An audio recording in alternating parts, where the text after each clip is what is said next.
The Indonesian island of Bali has long been sold as a type of paradise, a tropical getaway where people go to switch off, unwind, party and relax, safe in the knowledge that crime there is exceedingly rare. For the most part, that reputation holds up, but due to lax entry requirements post-COVID, in recent years, a handful of newsworthy cases have had some people re-evaluating their travel plans. Beginning around 2025, a number of targeted attacks, kidnappings and killings have been carried out on Bali, not by locals, but by organised, international hit squads. For example, in June of last year, an Australian national was shot dead inside a luxury villa by fellow Aussies who had travelled there specifically to settle a vendetta. In 2 separate incidents also from last year, a Southeast Asian man and a Russian national were both held hostage until cryptocurrency ransoms were paid. These weren't random incidents. And in February 2026, another name was added to that list. Igor Komarov. 28-year-old Igor is widely reported to have come from a wealthy and well-connected background, with some sources suggesting that he was the son of Sergei Komarov, the leader of a criminal syndicate in eastern Ukraine tied to scam call centers. Born into extreme wealth, Igor was used to the finer things in life, and that included luxury holidays. And so, in February 2026, he and his girlfriend, Yeva Mishalova, escaped the doom and gloom of their war-torn home country and travelled to Bali. Yeva was an influencer whose content predominantly focused on beauty, fashion, and flexing. Well, the grift was certainly going well, with Yeva amassing a following of over 200,000 people on Instagram alone. There, she updated her fans on her daily activities with Igor, posting photos and videos in real time, with captions, and with geotags. That meant that anyone keeping an eye on the couple knew exactly where they were. On Valentine's Day 2026, Yeva posted these photos, along with the caption, F the 14th of February, love you every day. These would be the last photos taken of the couple together.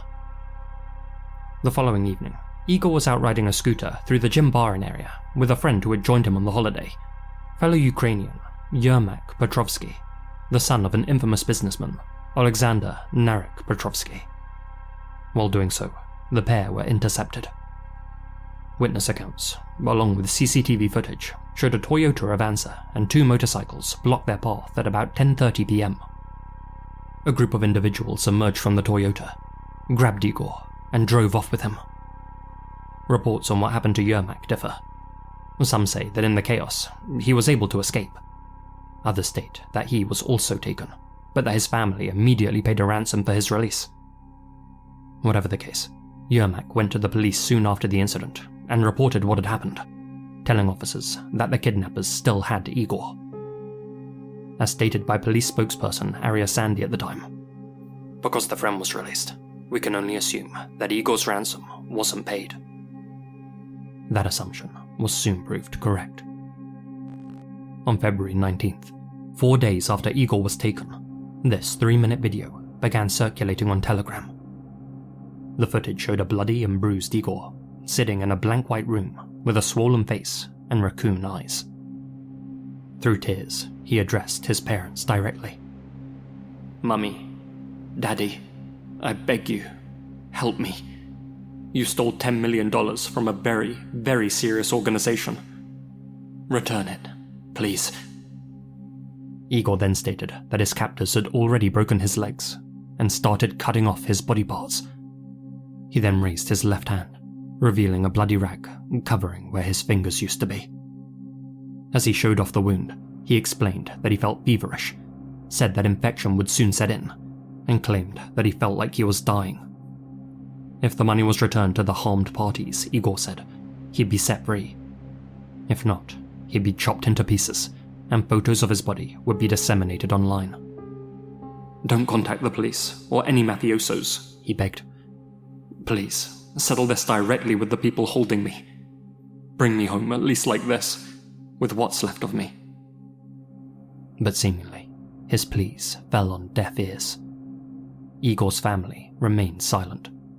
They didn't make any public appeals, and as far as we know, didn't contact the kidnappers or pay the ransom. In videos that appeared later, Igor read from a script, and admitted, under extreme duress, that not only did his father run scam call centers, but that he and his friend Yermak also started their own with the help of Yermak's influential father, Narek, saying that they targeted and exploited Russian citizens. Given the circumstances, it's unclear how accurate Igor's claims were, but the clips did prove one thing. Igor hadn't been targeted at random. For his captors, this was deeply personal. After pulling footage from cameras near the abduction site, law enforcement identified a rental car believed to have been the one used by Igor's kidnappers. They tracked it down, and blood was found inside its interior. The vehicle's GPS data led investigators directly to a villa in Tabanan, a quiet area removed from the more crowded tourist centers. Inside that villa, they found signs that someone had been held there. Blood found in one of the rooms was consistent with samples recovered from the rented vehicle. Then, on February 26th, something even more disturbing was discovered on the other side of the island. Fishermen near the mouth of a river noticed what appeared to be human remains. Detectives arrived and found 8 separate body parts scattered along the banks, including severed limbs and a head. Forensic experts reassembled them back into the shape of a person, but the doe had been dead for at least 3 days, and the face was too decomposed to positively ID. That being said, a tattoo on one of the arms suggested that it was Igor.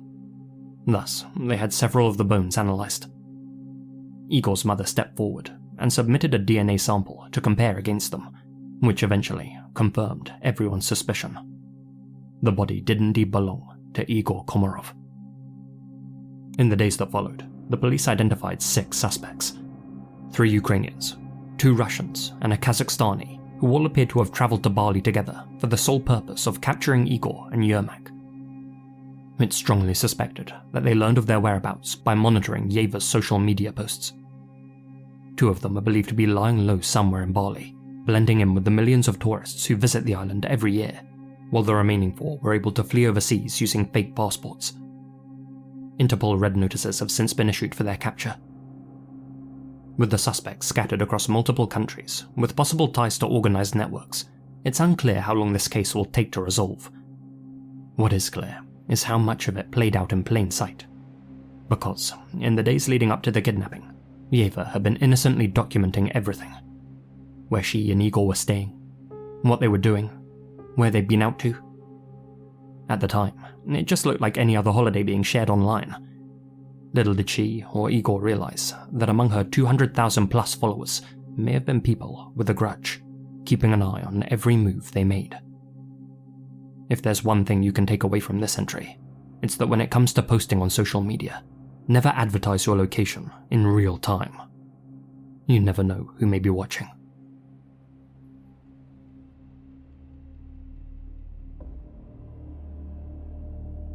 This message is sponsored by Raycon. With Mother's Day coming up, it's a good time to find a gift that actually fits into her everyday life. For example, my mum's constantly on the move. Whether she's walking the dog, running errands, or just catching up on calls, she's not someone who's just going to sit around with bulky headphones on. So this year, I'm getting her Raycon's Essential Open Earbuds. They sit just outside the ear, so she can listen to music or podcasts while still hearing what's going on around her, keeping things safe without sacrificing sound quality. And that's the big difference. Regular earbuds block everything out, but with these, you get both clear, balanced audio and full awareness of your surroundings. I live in a busy city, so I've been using my pair whenever I head to the gym. They help me stay aware while I'm walking there, and honestly are the perfect workout buddies. They're lightweight. The hook rotates so they stay comfortably in place while I exercise, and the battery life's solid. About 8 hours on a charge, and 36 with the case. Raycon's got over 3 million customers, and the quality holds up against brands twice the price. And if you're unsure, they've got a 30-day guarantee. So celebrate the mums in your life. Click the link in the description box, or go to buyraycon.com/masqueradeopen to get 15% off the Essential Open Earbuds. Thanks Raycon for sponsoring.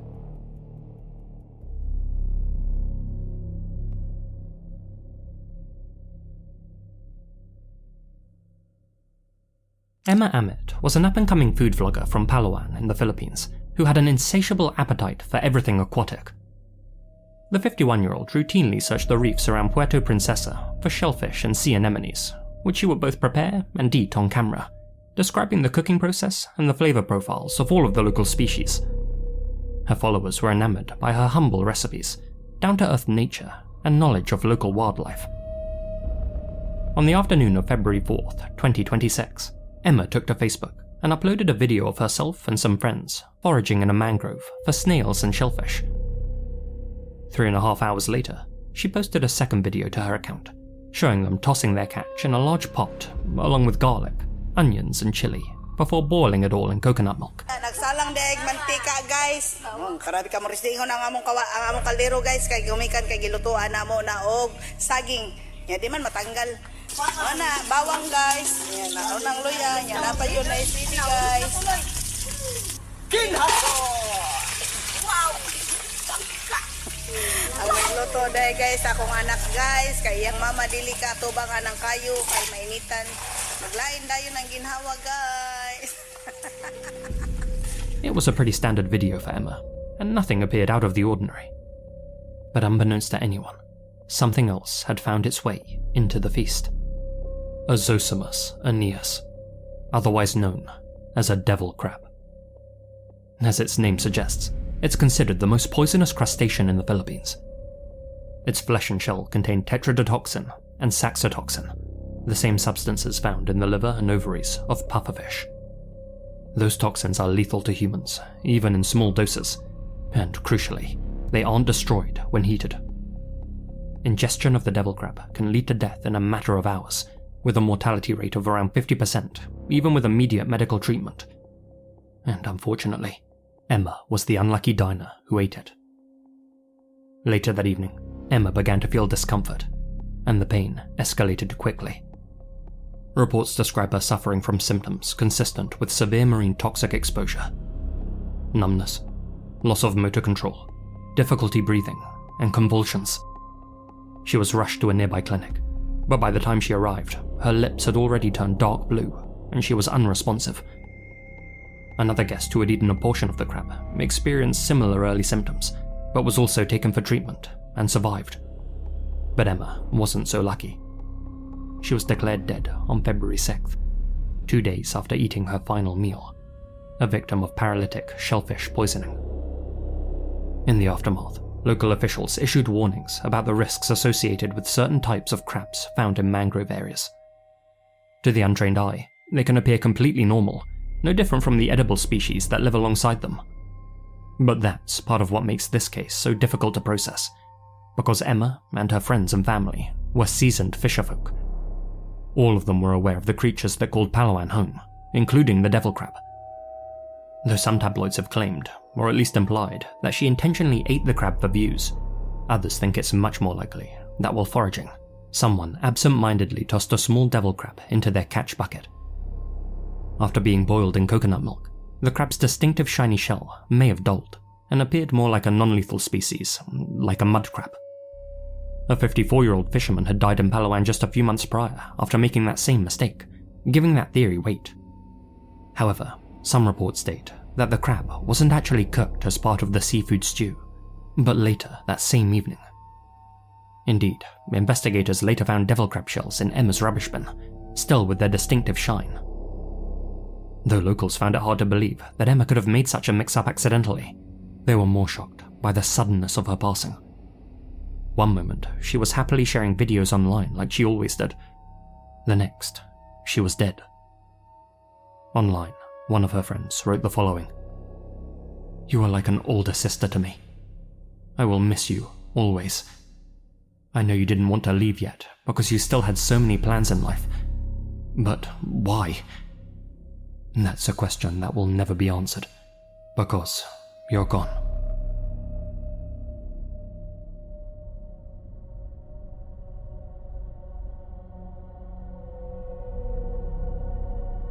If you've spent any time on the creepy side of TikTok or Reddit in recent years, you've likely seen this face, staring intensely through a grainy, VHS-style filter, accompanied by a date stamp reading January 1st, 2000. In online circles, this man is simply known as Zarzor, and according to rumours, he may be the most dangerous man to have ever lived. The lore surrounding Zarzor sounds like a modern-day creepypasta. Viral videos claim that he's a notorious Moroccan convict and serial killer who terrorized the region in the late 90s, claiming the lives of hundreds of children while wearing his signature Adidas tracksuit. Apologies to all the Adidas pronouncers out there. Later, the legend of Zarzor was given a supernatural twist. He was dubbed the fastest man on Earth, with memes claiming he could run a staggering 48 kilometers per hour, and deepfakes showing him as a Usain Bolt level, but in some cases, cheetah level sprinter. Nowadays, in the world of analog horror, he's depicted as a glitch in reality, a man so fast that the police could never catch him, and his wide-eyed expression is often attributed to him being possessed by a jinn. In reality, Zarzor is nothing more than a creepy morsel of internet folklore, a story that built gradually, with each retelling adding or removing details, depending on the platform it appeared on. The fictitious Zarzor started out as a simple killer who evaded the law, but over time grew to become something otherworldly. But where did the myth originate? As with a lot of urban legends, its origin point is a bit unclear. As far as I can tell though, Zarzor has its roots in a different image, this one to be precise, which first began gaining traction at some point in 2015, when Middle Eastern bloggers began claiming it was a photo of Mr. Juan, a fictitious serial killer who beat his victims to death with an electric fan. Later, this photo was co-opted by a Facebook user who attached the text, "Invite me to your house." And this is where the image began garnering attention on social media platforms. Looking at the more infamous analog horror image of Zarzor, it's clear that whoever made it simply took this man's face and superimposed it on someone else's body. After going viral, the gentleman whose face was used to make this meme was identified. His name is Abdul Aziz Farah, a man from Marrakesh who likely has acromegaly. It of course goes without saying that he's not a bloodthirsty former Olympian. This is just one of those cases where the internet took a photo from an unsuspecting person's socials and made him the center of a piece of fiction. Thankfully, Abdul wasn't hurt by his face being attached to such a dark story. In fact, instead of running away from the Zarzor meme, he started several social media accounts of his own and leaned into it, joking in live streams about his max speed and the so-called possessed eyes that made him famous. Honestly, he seems like a great guy, and I wish him all the best. Now for most people, that's where this whole thing ends, and until recently, that's where it ended for me too. But while doing some research for a different video, I stumbled upon an obscure true crime case and realized that a lot of the details were eerily similar to the Zarzor meme. Starting in the year 2000, 9 children, aged between 11 and 16, disappeared from the Moroccan city of Taradant. It wouldn't be until August 2004 that 8 of their bodies were discovered in the Taradant Valley. Next to one of their skulls was a note, which simply read, 12 October, week 41, Adidas 55, Hadi 2303, Adidas 5. Since each of the victims had worked at a local transportation hub, the authorities began looking into the names of road station employees and found one man named Najib Hadi. Since his surname matched that found on the note, they tracked Najib down for questioning, but he seemed to be genuinely confused about the entire situation. It was then that he revealed he had a brother named Abdelali Hadi, who worked at the same station as a night watchman. When officers arrived at his home in the Mahata neighborhood, Abdelali greeted them at the door and stunned everyone by saying, "I've been waiting for you to save me from my torture. I've been suffering day and night. I want to sleep and heal." At the station, Abdelali confessed to taking the lives of the 8 children found in the valley, along with a 9th victim whom he had hidden elsewhere.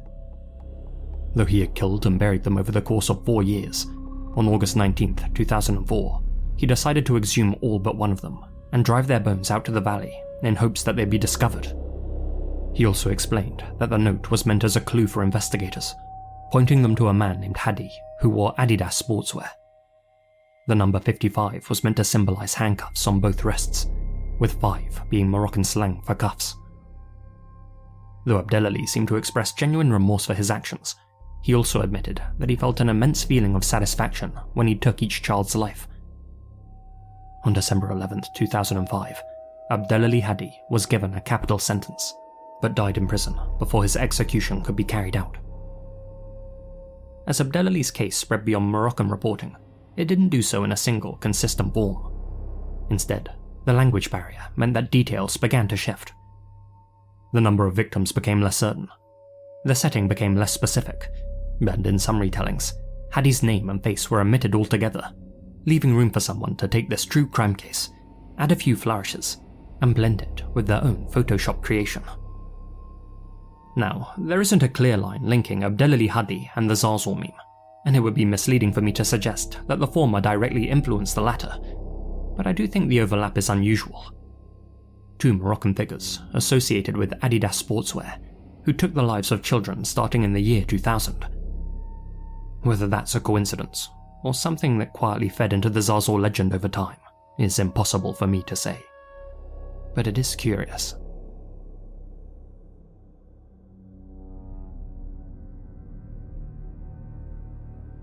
In August of 2025, a short CCTV clip began circulating across Vietnamese social media. It showed the outside of a modest home in the Phu Mai commune, a semi-rural area in Phu Tho province. There was nothing unusual about the setting, just a concrete courtyard, a motorbike parked off to one side, and a house set slightly back from the road. For a few seconds, nothing happened at all. Then, a man stumbled into frame. He was clutching his torso, visibly unsteady, moving quickly, but without coordination. A moment later, a woman followed him out into that same courtyard, holding what appeared to be a knife. The people in that clip were 25-year-old Wen Tien Xuan and his wife, Hati Laiha. They had married young, reportedly when Xuan was 19 and Ha was 18. By 2025, they had already had a baby. Both of them worked factory jobs at the same industrial plant, and by most outward accounts, their life together was fairly comfortable. They lived in a part of the country where extended family support was common. Xuan's parents had helped them buy a house next to theirs so that they could assist with raising the child. Indeed, many neighbors called them the dream couple, as they seemed to have everything going for them. They had never so much as seen the pair quarrel, but things weren't as rosy as they appeared. On the morning of August 16th, before the couple set off for work, Xuan and Ha got into a heated argument. The disagreement centered on Xuan's wages, specifically his intention to lend some of his salary to his mother without discussing it with Ha beforehand. Resentment simmered throughout the day and into the evening when the pair attended an after-work company drinks party. It was only after they returned home, sometime after midnight, that things finally reached boiling point. Voices rose, accusations flew, and in a fury, Ha went into the bedroom and retrieved a small fruit knife. When she returned, she stabbed Xuan in the left flank, causing heavy bleeding. Xuan called out for help, and his parents next door rushed to his aid. When they arrived, they found Ha chasing their son through the courtyard, blade still in hand. They tried to reason with her, but it was obvious that she intended to stab him again. When Xuan collapsed on the ground, Ha seized the opportunity and rushed towards him, but Xuan's father managed to disarm her. Unfortunately, the damage was already done. As the family would later learn, the first and only strike had pierced Xuan's heart. He passed out there in the garden before help could arrive, and never regained consciousness. Still not satisfied after taking her husband's life, Ha approached Xuan's body and kicked him, prompting his mother to slap her in the face. Within hours, Ha was in custody. During her interrogation, she cried and said that she regretted what she had done. By the next morning, the case was already being reported by Vietnamese media, and the CCTV footage had begun to go viral online. As it spread, netizens attempted to dig up Ha's social media accounts. However, a plethora of fake accounts masquerading as Ha had already begun leaving false statements for internet clout, confusing the situation and leading to the spread of misinformation. Eventually though, Ha's real Facebook profile was found, and it was immediately clear to everyone that she had a tendency to overshare online, with there being countless updates saying things like, "Why blame me for being cold? When I gave my all, you didn't care at all. Is this all my life has to offer? You touch a little sunshine, and then comes a thunderstorm. What really drew attention, though, was what Ha had posted immediately after the incident. After taking her husband's life and walking back inside, she uploaded this image to her Facebook story. It shows Ha in black and white, still wearing the same blood-splattered clothes, a tear dripping from her eye. Was this a sincere moment of regret, or a way for her to frame herself as a victim? Given that she took the time to pick out an appropriately sad song to accompany the image, most have argued it was the latter. While Ha's profile gave the impression of a bored and unhappy wife, Xuan's was filled with messages of love for his son, and expressions of regret that he couldn't keep his relationship afloat.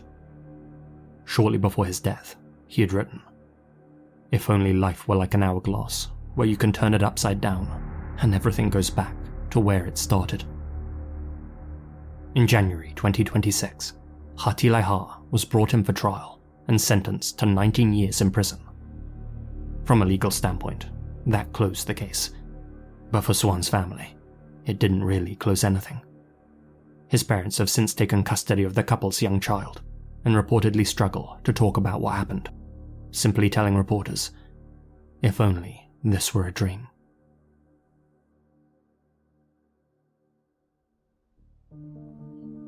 Hi guys, Lizzie here, and thank you very much for listening.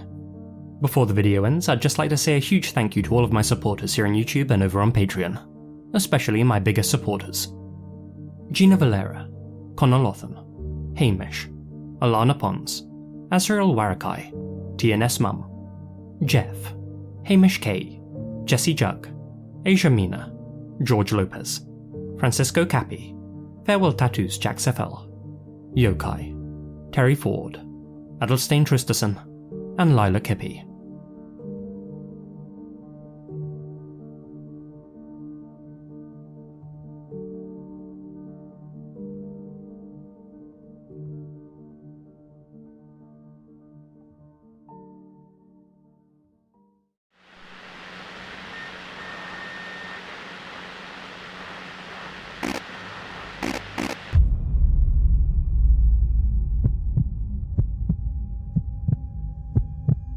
I'll be the first to admit that I'm one of the most skeptical people I know.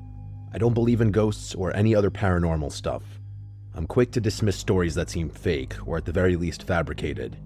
That's why I'm completely at a loss for words at what happened to me just weeks ago.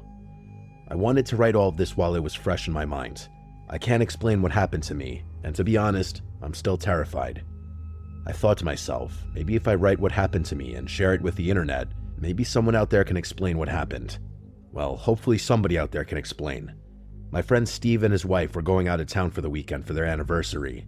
The two of them don't travel alone a lot because they have 2 children and a dog. I know for some people that's a first world problem, and you're correct, but Steve isn't struggling financially. He built this massive home in the middle of nowhere because he likes privacy, and if you're fortunate enough to do that, I can't blame you.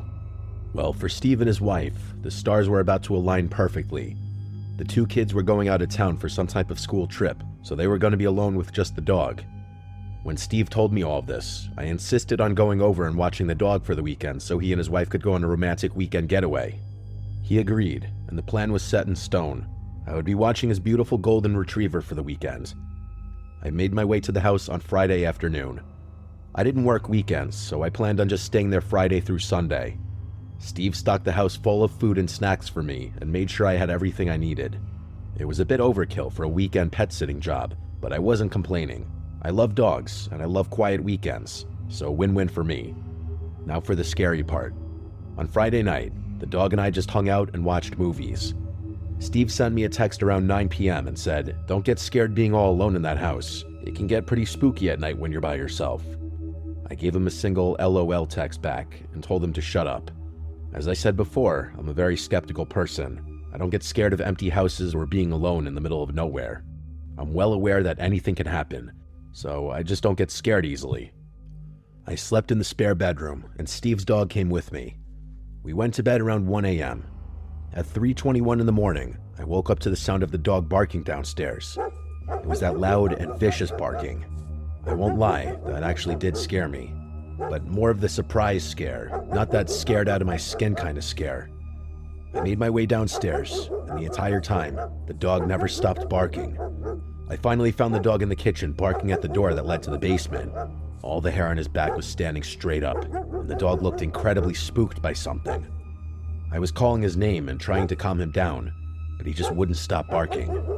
I grabbed the doorknob, and this sent the dog into a spiral. He was now running back and forth barking and just going insane. Of course, my first thought was maybe some kind of intruder in the basement. Possible, but unlikely. Steve has all that super fancy security equipment, so breaking in is not something that's easy. I grabbed a big knife from the kitchen and opened the door. The dog ran to the doorway but didn't go down into the basement. He just stood at the frame and growled, his hair still sticking straight up. I turned the light on and descended the stairs. I started yelling a bunch of stuff, pretending to be a lot tougher than I am, but I heard or saw nothing down there. I tried calling the dog down into the basement, but he wasn't moving. I even went as far as to look all around the basement to give my mind some peace. It's a finished basement, so I looked in closets, in every corner, behind furniture, and even in the bathroom that's down there. No intruder and no evil ghosts. The only thing I did notice was how unreasonably cold it was down there. I know it's a basement, but I've been down there a million times, and it's not that cold. Even in the dead of winter, it's never that cold. At the end of the day, a cold basement is no reason to freak out and run away. I spent the rest of the night in the living room. It took a while, but the dog finally calmed down, and we both fell asleep again. The next day, the dog was completely fine. We played outside for a while, and I just spent most of the day listening to music and watching movies. I went down in the basement at one point during the day, and the temperature was completely normal. It felt like the rest of the house. I didn't really spend much time giving it thought, and just went about the rest of the day. That night, I decided to stay on the couch, just in case the dog had another basement door incident. I wanted to stay up later, but I ended up falling asleep while watching a movie. Once again, at almost the exact same time, I woke up to the dog throwing a fit and barking like the house was on fire or something. I stormed into the kitchen, and again, I tried getting the dog to stop barking, but he wouldn't listen for the second night in a row. But this night was different. I didn't think it was possible, but the dog was even more erratic that night than he was on the previous night. I knew nothing was down there, so I told him repeatedly that it was okay. It was like I wasn't even there. When I grabbed the doorknob this time, instead of continuing to bark, he started to cry and whimper. It was the strangest thing. I let go of the knob, and when I tried to console the dog, he started barking again. I was annoyed and confused. One last time, I grabbed the knob and went downstairs. Again, the dog started to cry and still wouldn't follow me into the basement. This time was different. It was still cold down there, just like the previous night, but this time it stunk so badly. I don't know how to describe the smell other than just bad, but perhaps the weirdest thing was that some of the pictures he had on the wall of his family were knocked over, and the bar stools down there were also knocked to the ground. Other than that, nothing else was misplaced or destroyed. I picked up the bar stools and also the pictures and just set them on the bar. The smell was so overbearing that I didn't even want to be down there anymore. I went back upstairs, and for the first 30 minutes or so, the dog continued to bark, and I tried to figure out what could be the reason for the smell. When the dog finally calmed down, I gave him a treat and we both fell asleep. When I woke up in the morning, I went into the basement to try to get to the bottom of the smell, but the smell was gone, not even a lingering odor. Also, the dog followed me down, and he was happy as can be. For 2 nights, that dog refused to come into the basement with me, but today, he went down there without a care in the world. I was completely stumped.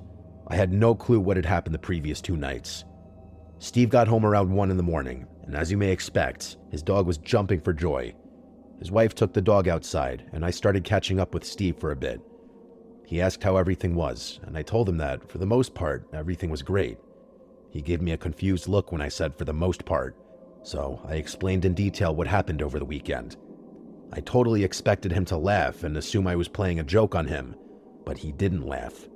He didn't even smile. He just stood there. He finally looked down and told me that, occasionally, when the dog was a puppy, he would have these barking fits and just go crazy barking at that door. Apparently, he hadn't done it in years, so Steve forgot about it. They never knew the reason, but then one night, he just stopped doing it. I could tell Steve was freaked out, a lot more freaked out than I was. We talked about it for a little longer, but ultimately, I kept telling Steve not to worry, and it's probably nothing. It's been 2 weeks, and I have not been able to stop thinking about it. Steve told me that since they've been home, the dog has been completely normal and has had no basement door episodes. I've tried looking into it myself, but I haven't found anything that could logically explain what happened. Just when I think I may have found something that sort of explains what happened, once I add everything up, it doesn't make sense. So what's the deal? Can someone out there explain to me why that dog was acting this way? What was the smell, and where did it come from? I need help, people. I'm losing sleep, and I don't even live in that house. I just want some sort of answer.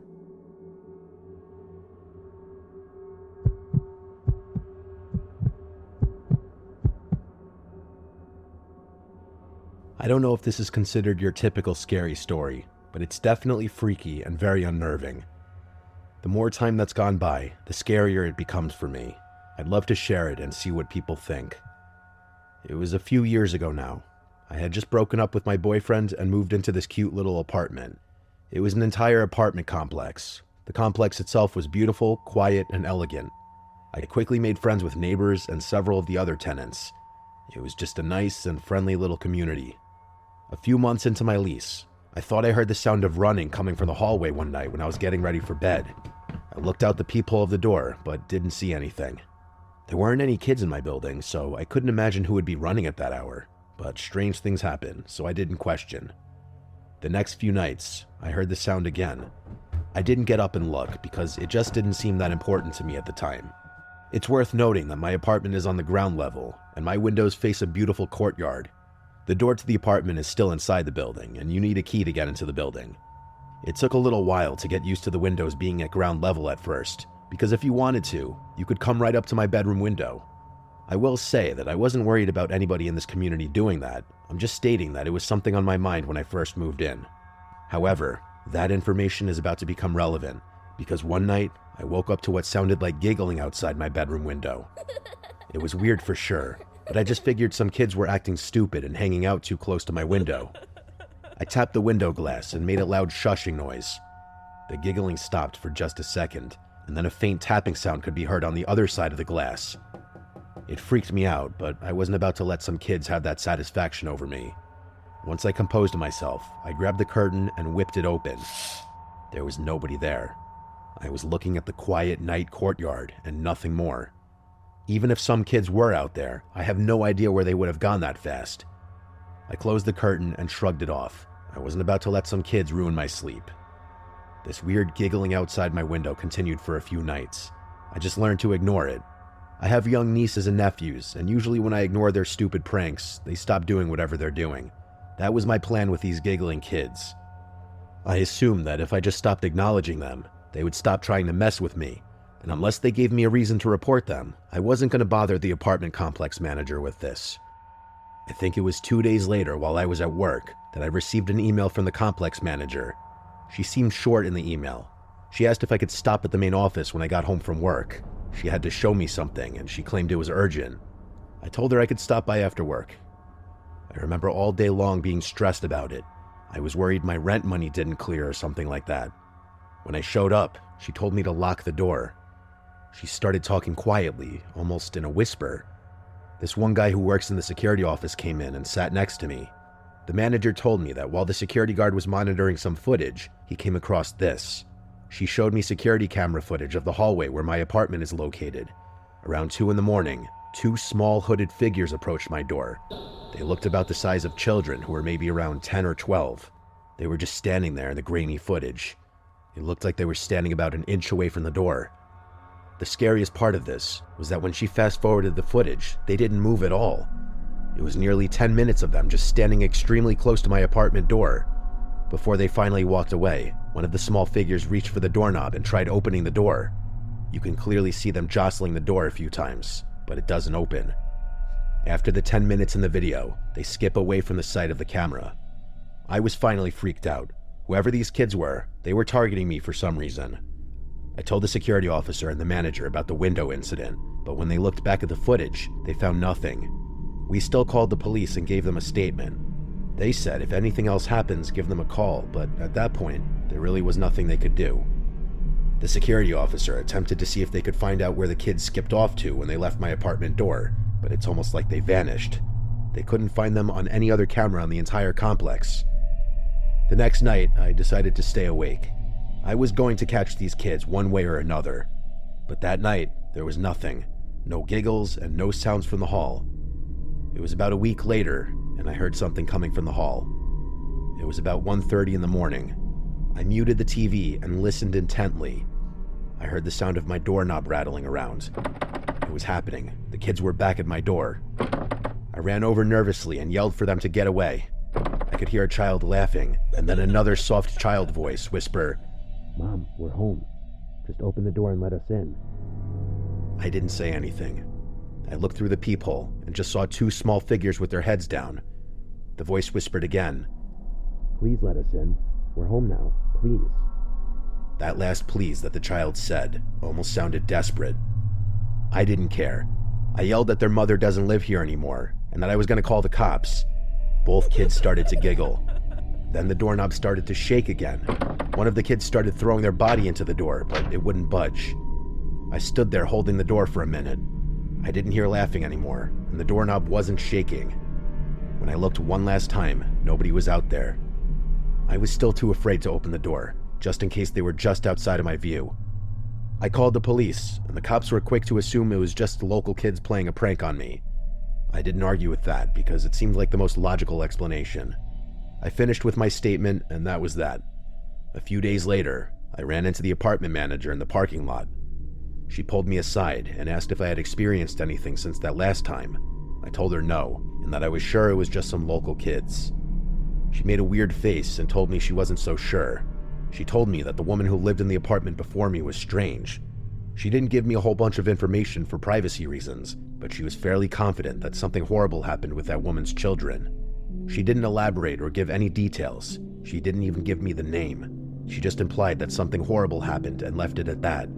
She said that she had already said too much and she didn't want to get into trouble for sharing personal information. She told me to be careful and just keep locking my doors. I'll never forget her walking away saying, "This wasn't a prank." To my knowledge, I don't think those kids ever visited my apartment again while I was there. I've spent some time trying to figure out exactly what happened, like who these kids were and what the apartment manager meant. Was she implying that these kids were like ghosts or something? I know that seems insane, and I'm sure that's not what it is, but you have to admit, it is strange. It's weird to me that the police and the security officer couldn't find where these kids went after they left my apartment. Something that dawned on me after I had already moved out was something I had overlooked. There should have been no way for the kids to get inside the apartment building without a key. As I said before, there were no kids that lived in my specific building. So how did they get in? Where did they go? As time goes on and I reflect on this story, I get more freaked out. It's amazing to me that I wasn't more scared in the moment. I'm years removed and don't even live there anymore, and I'm more scared today writing this than I was when I experienced it. I still don't believe in ghosts or anything paranormal, but I can't explain exactly what it was. Neighborhood kids are the easy solution, but the more I replay the memories in my head, the more impossible that seems. I know how this story sounds, but I think it's worth sharing. Maybe I really did have an experience with something not from this world.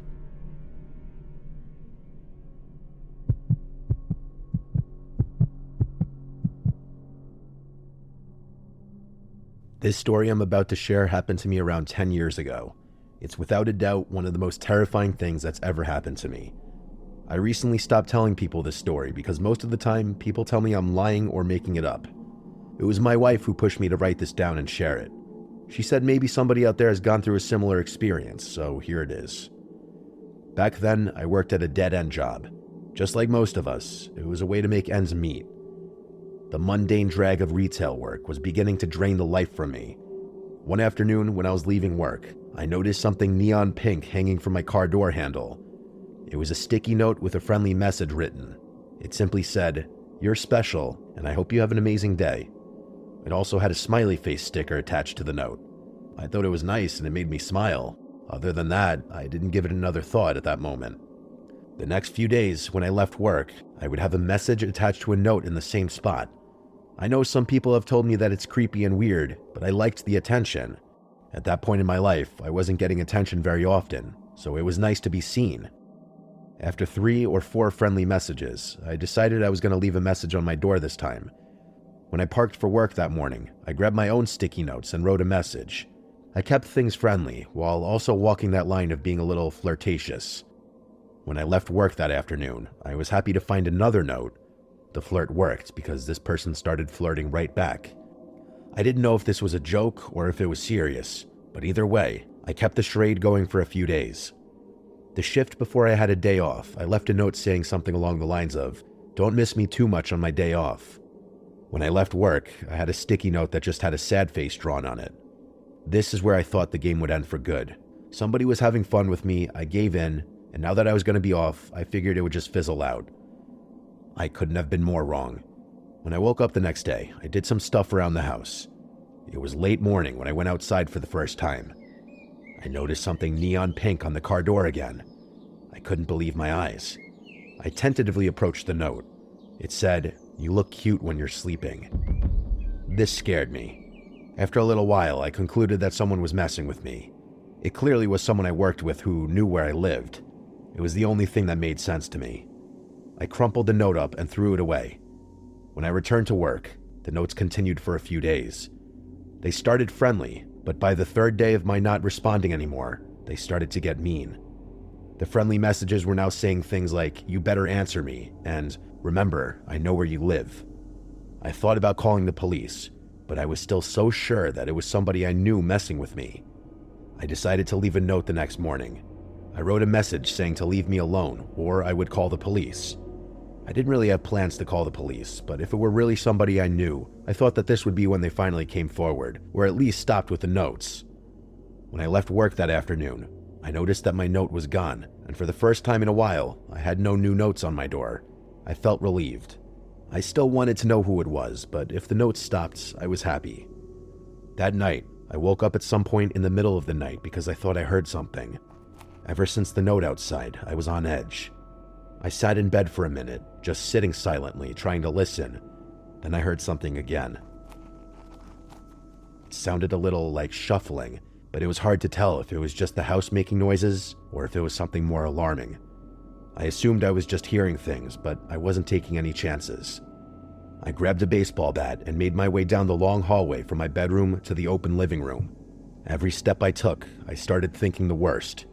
If a person were standing in my house, I don't think I would have been able to hit them with the bat I was holding. I just am not that type of person. I made it to the end of the hallway and just stopped. Whatever bravery I had when I left my room was gone. If you're standing at the end of the hall, you can see my living room, dining room, and kitchen. I turned on the dimmable lights and scanned the room from where I was standing. I was too scared to move any further. I kept imagining somebody hiding behind the couch or something. I stood in silence for a minute or so, and I heard nothing. I turned the lights off and briskly walked back to the bedroom. At any point, I expected somebody to charge after me, but thankfully that didn't happen. I locked my bedroom door and turned on the TV. I wanted to drown out the noise of nothingness. I ended up falling asleep eventually. When I woke up that morning, I almost forgot about how scared I was. I walked to the fridge to grab some juice, and that's when I saw it. A bright pink sticky note was stuck to the fridge that said, "You can't keep me away," with another smiley face attached after that statement. After being frozen for about 30 seconds, I ran to check every door and window in my house, and they all were still locked. I know for a fact that nobody had a key to my house. My family lives in another state, and I'm not close enough with anyone here to trust them with a key. Somehow, this person got inside my house and left a message on the fridge. I wasn't playing around anymore. I called the police and gave them the info. They claimed to have done an investigation, but they weren't able to get any useful information. Unfortunately, random notes were not a lot for them to go off of. At least that's what they said. They did try to check the cameras in the parking lot where I work, but where I park, the cameras don't reach. The employee parking spaces are on the side of the store, and there are no cameras there. The police concluded that it had to be someone who knew me. I would have agreed if it were not for the note inside my house. I'm a freak when it comes to locking my door, so I know that nobody had access to getting inside the house. I stayed at a friend's house for a couple nights just because I wasn't ready to sleep at my place yet. We ended up going to the hardware store and bought all new locks for the doors. That first night back at my place, my friend stayed over with me, and nothing happened that night. A few months had gone by, and nothing happened. No new notes at work, and nothing at my house. It was over 2 months later when I left for work one morning and I noticed one of the horrible pink notes on my front door. I grabbed the note and it said, "I guess you don't want to play anymore." I called the police right away, but they didn't do much. I invested in cameras after that, but nothing ever happened again. Changing the locks in my house might have saved my life. Somehow this person had to have had a key to my house. It's the only thing that makes sense to me. What I can't figure out is why me, and who was that person? Whenever I think back about that entire situation, I almost get sick. I think back to the night I heard something inside the house. There had to have been a person hiding somewhere, just inches or feet from where I was standing. Why didn't they harm me then? I wonder if messing around with me was all this person wanted. A friend once told me that when I went back to the room and locked the door, it's possible that this person tried to get into the room, but locking the door may have saved my life. It's been 10 years and nothing has happened since that last note. I've since moved and I'm married now. Every time I see those stupid pink sticky notes, I always think back to that horrible experience. Whatever the case may be, I'm just happy I'm still here to tell the story.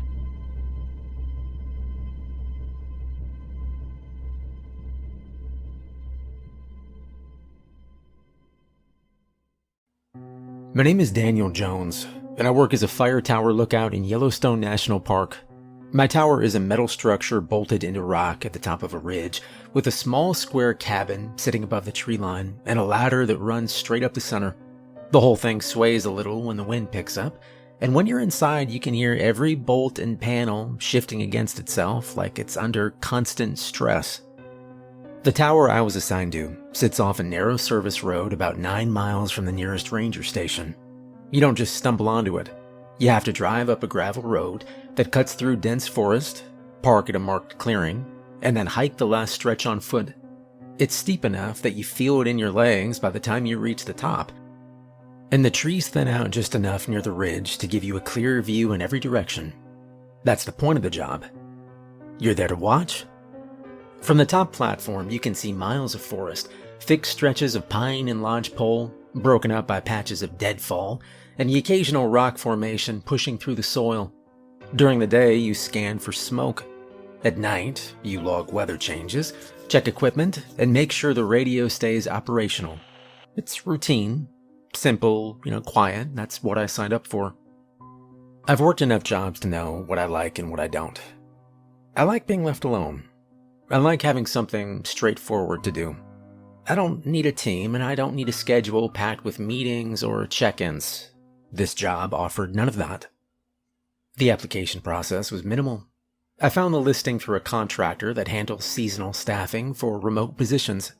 There was no interview, just a short form, asking about prior work experience and whether I could handle isolation for extended periods. I checked the boxes, sent it in, and I got a response 2 days later with coordinates, a start date, and a short list of supplies I was expected to bring myself. When I arrived at the ranger station, I met Eric Foster for the first time. He was already there, standing next to a white service truck with the engine running. Mid-40s, maybe older, hard to tell. He wore a faded green jacket and had a pair of work gloves tucked into his back pocket. He didn't introduce himself right away, just looked me over, nodded once, and asked if I had everything I needed. "Yeah, I've got what was on the list," I said. He opened the back of the truck and started loading my gear without saying anything else. There was no small talk, no orientation packet, no walkthrough of procedures, just a quiet understanding that we were heading up to the tower and that whatever I needed to know would be handled there. Well, the drive took about 40 minutes. The first half was paved road through thicker parts of the park, with the occasional passing vehicle or tourist turnout. After that, turned into gravel, then dirt, then something closer to a worn path than an actual road. The truck handled it fine, but I could feel every shift in the terrain as we climbed higher.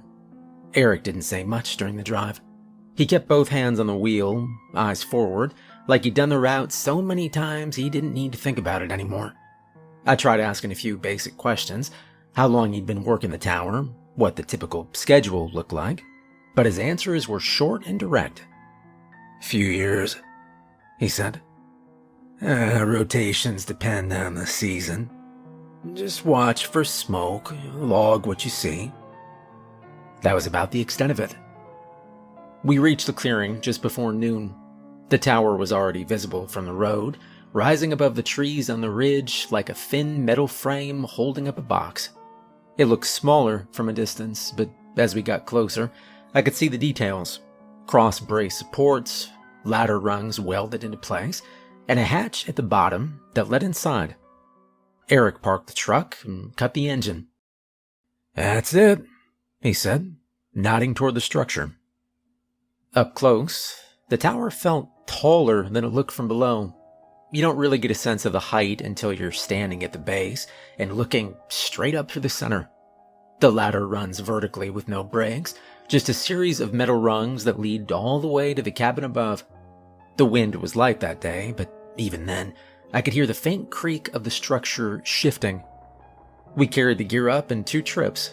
By the time we reached the top, I could feel the burn in my arms and shoulders from the climb. The cabin itself was exactly what I expected. Compact, functional, and stripped down to essentials. There was a desk with a radio unit, a set of binoculars mounted near the windows, a logbook, and a few shelves stocked with basic supplies. A narrow cot sat against one wall, and a small propane stove was bolted to the counter near the corner. The windows ran along all 4 sides, giving a full view of the surrounding forest. From up there, the park didn't look like something you'd hike through. Looked like something you'd, study. Every section of trees blended into the next, broken up by elevation changes and the occasional clearing. It was quiet and, it felt complete. No traffic noise, no distant voices, just wind moving through the trees and the occasional sound of something shifting in the distance. Eric set the last of the gear down and walked over to the desk.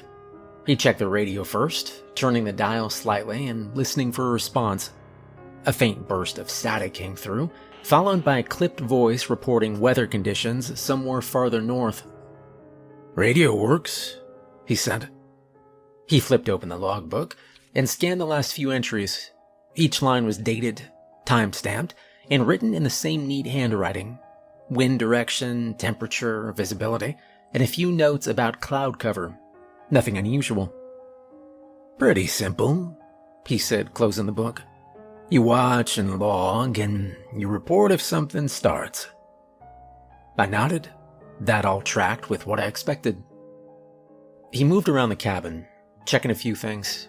Window latches, the stove connection, a storage bin near the cot. Everything seemed routine.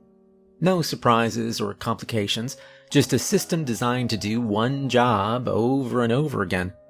And for a while, that's all it felt like, a job. We stood there for a minute without talking, both of us looking out through the windows at the tree line, stretching in every direction. The sky was clear, and the visibility was good enough that you could pick out details miles away if you took the time. I figured that was it. Drop off, quick check, then he'd head back down and leave me to it. Instead, Eric reached into his jacket pocket and pulled out a folded sheet of paper. He didn't hand it to me right away, just held it there for a second, like he was deciding whether to say something first. "These, they're not in the official handbook." I looked at the paper, then back at him. "What aren't?" He unfolded it once, then again until it was flat. "Rules," he said. "For what?" I asked. "For staying here." He stepped closer and handed me the paper. I took it and glanced down. It was a short list. 4 lines written in plain handwriting. No explanations, no extra notes, just 4 separate statements, each on its own line. I started to read the first one, but he spoke again before I got through it. "You follow those, or you won't last here." I looked back up at him. There was no smile, no sign that he was joking or trying to mess with me. His expression didn't change at all. He just stood there, waiting for me to finish reading. Well, I didn't ask anything else after that. Not right away, at least. I folded the paper once, and I kept it in my hand. From outside, the wind picked up just enough to make the tower shift slightly on its supports. The metal frame let out a low creak that ran up through the structure and into the floor beneath our feet. Eric turned toward the ladder hatch. "Well, I'll be back in a couple days." And then he opened it and started climbing down without another word. I stood there in the middle of the cabin, the paper still in my hand, listening to the sound of his boots moving down the rungs until it faded into the distance. And after that, it was just me, the tower, and the forest stretching out in every direction, and the list he left behind. Rule 1. Do not wear bright colors. Eric didn't explain the rules before he left, and I didn't ask him to. At the time, they didn't seem important enough to question. The job was simple: watch for smoke, log what I saw, keep the radio on, and stay put. The list he handed me, it felt out of place compared to everything else in the tower, like something personal he'd written down over time, rather than part of any official procedure.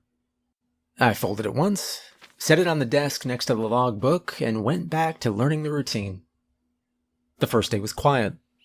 I woke up just after sunrise, checked the radio, logged the temperature, and ran a full visual sweep from each window. The forest looked the same in every direction: dense green canopy broken up by dead trees and patches of exposed rock. No smoke, no movement worth noting, just wind pushing through the tops of the trees in slow, steady waves. By mid-morning, the temperature had climbed enough that the inside of the cabin started to feel warm. I opened one of the windows to let some air through, and I stepped outside onto the narrow platform that ran along the edge of the tower. It wasn't much space, just enough to stand and move along the perimeter, but it gave a clearer view down the slopes and into the tree line below. And that's when I heard it. A low, buzzing sound, faint at first, almost easy to miss under the wind. I leaned over the railing, and I looked down toward the trees, trying to figure out where it was coming from. At that point, it didn't register as anything unusual. You hear insects in places like this all the time. The park is full of them, especially in the warmer months. It's part of the background. I went back inside, and I didn't think about it again. Around noon, I decided to organize the rest of my gear. I'd brought a duffel with clothes, some basic tools, and a few personal things to pass the time. Books, a small flashlight, extra batteries. Most of it fit easily into the storage bins under the cot. The rest I kept near the desk. One of the jackets I'd packed was bright red. Wasn't something I thought about when I chose it. It was a jacket I'd owned for years. Lightweight, easy to throw on, and visible enough that I'd used it before on jobs where being seen mattered. Out here, it didn't matter at all. There was no one around to see me. Well, by early afternoon, the sun was high enough that the light coming through the window started to feel harsh. I pulled the jacket on before stepping outside again, mostly out of habit, and I walked along the platform to check the view on the west side of the tower. The buzzing was louder this time. Not constant, it came in waves, rising and falling, like something moving through the air in uneven patterns. I stopped near the corner of the platform and listened, trying to track the direction. It sounded like it was coming from the tree line about 50 yards out, somewhere just below the ridge. I leaned forward slightly, resting my hands on the railing, and scanned the area. And that's when I saw the first one. At a distance, it looked like a bird hovering in place, wings moving too fast to make out clearly. It held its position for a second, then shifted sideways in a slow, drifting motion. Something about it felt off, but I couldn't place it right away. And then it moved closer. The shape became clearer as it crossed the open space between the trees and the tower. The wings were too short for a bird, the body too thick. It wasn't gliding or flapping in a pattern I recognized. It was just hovering, adjusting itself in the air with small, heavy movements. When it got within 20 feet of the tower, I understood what I was looking at. It was a bee. It was a bumblebee. If you went by the shape and the coloring, thick body, black and yellow bands, wings beating in a rapid blur. But it was the size of a basketball, maybe larger, big enough that I could see the individual segments of its body and the slight twitch of its legs as it adjusted in the air. I didn't move. It hovered there for a few seconds, drifting slightly from side to side like it was inspecting the space around the tower. The buzzing was louder now, and then another one came into view behind it, and another. Within a minute, there were at least 5 of them moving through the air around the tower, crossing paths, hovering near the edges of the platform, and then drifting back toward the trees. None of them moved fast, none of them made any sudden motions. They just floated there, steady and controlled, like they were following something I couldn't see. I took a step back toward the door, and one of them shifted direction. It didn't rush at me, it just turned slowly and started drifting closer to the platform where I was standing. The others didn't react. They kept moving in their own patterns, crossing through the air in wide arcs. The one that turned toward me kept coming, though. I stepped back again, keeping my eyes on it as it closed the distance. At 10 feet, I could see the texture of its body clearly. The dense, almost matted surface of its outer layer, the way the light caught on it in uneven patches. Its wings made a sharp, vibrating sound as they cut through the air. At 5 feet, it stopped. It hovered there, facing me. And then it moved forward. The impact hit my chest before I had time to react. It wasn't a sting or a bite. It was a solid hit, like being struck by something heavy moving at speed. The force pushed me back into the doorframe, knocking the air out of me and sending a sharp jolt through my shoulders as I hit the metal behind me. I grabbed the frame to keep me from losing my balance. But the bee didn't stop. It bounced off me and drifted upward, adjusting itself in the air like nothing had happened. The sound of its wings filled the air around the platform, loud enough that I could feel it in my ears. I pulled the door open and stepped inside. As soon as I moved out of the open space, the bee lost interest. It hovered near the edge of the platform for a second, then turned and drifted back toward the others. I shut the door and stood there, catching my breath. From inside the cabin, I could still hear them. The buzzing carried through the walls, low and constant, like a distant machine running somewhere out of sight. I moved to the window and looked out carefully, keeping my distance from the glass. They were still there, moving in slow patterns around the tower, crossing through the air and drifting back toward the trees. None of them came close to the windows. None of them tried to get inside. They just stayed out there. I stepped back from the window and looked down at myself. The red jacket stood out immediately, bright against everything else in the room, bright against the forest outside, bright enough that it was the first thing you would notice from a distance. I took it off. The buzzing outside didn't stop, but none of the bees came back toward the door. I folded the jacket and set it on the floor next to the cot, and then walked back to the desk and picked up the paper Eric had left. I unfolded it and read the first line again. Do not wear bright colors. I stood there for a minute, looking at the words, then back at the jacket. And the rest of the day passed without anything else happening. By late afternoon, the bees had drifted back into the trees, and the buzzing faded until it was gone completely. The forest went back to the way it had been that morning, still, quiet, and empty from a distance. But the rule stayed where it was. I didn't put the jacket back on. The next time Eric came up to the tower, I asked him about it, and he did not look surprised. Tried it, didn't you? He said, setting a crate down near the door.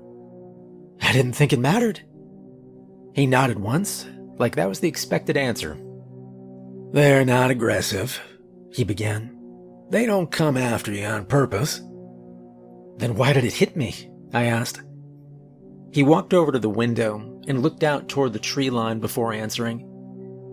They think you're something else. Something they're supposed to land on. I didn't say anything. He turned back toward me. You know, you wear something bright, they see it from a distance. They probably think you're a flower. Sometimes they try to settle, and sometimes they just bump you and move on."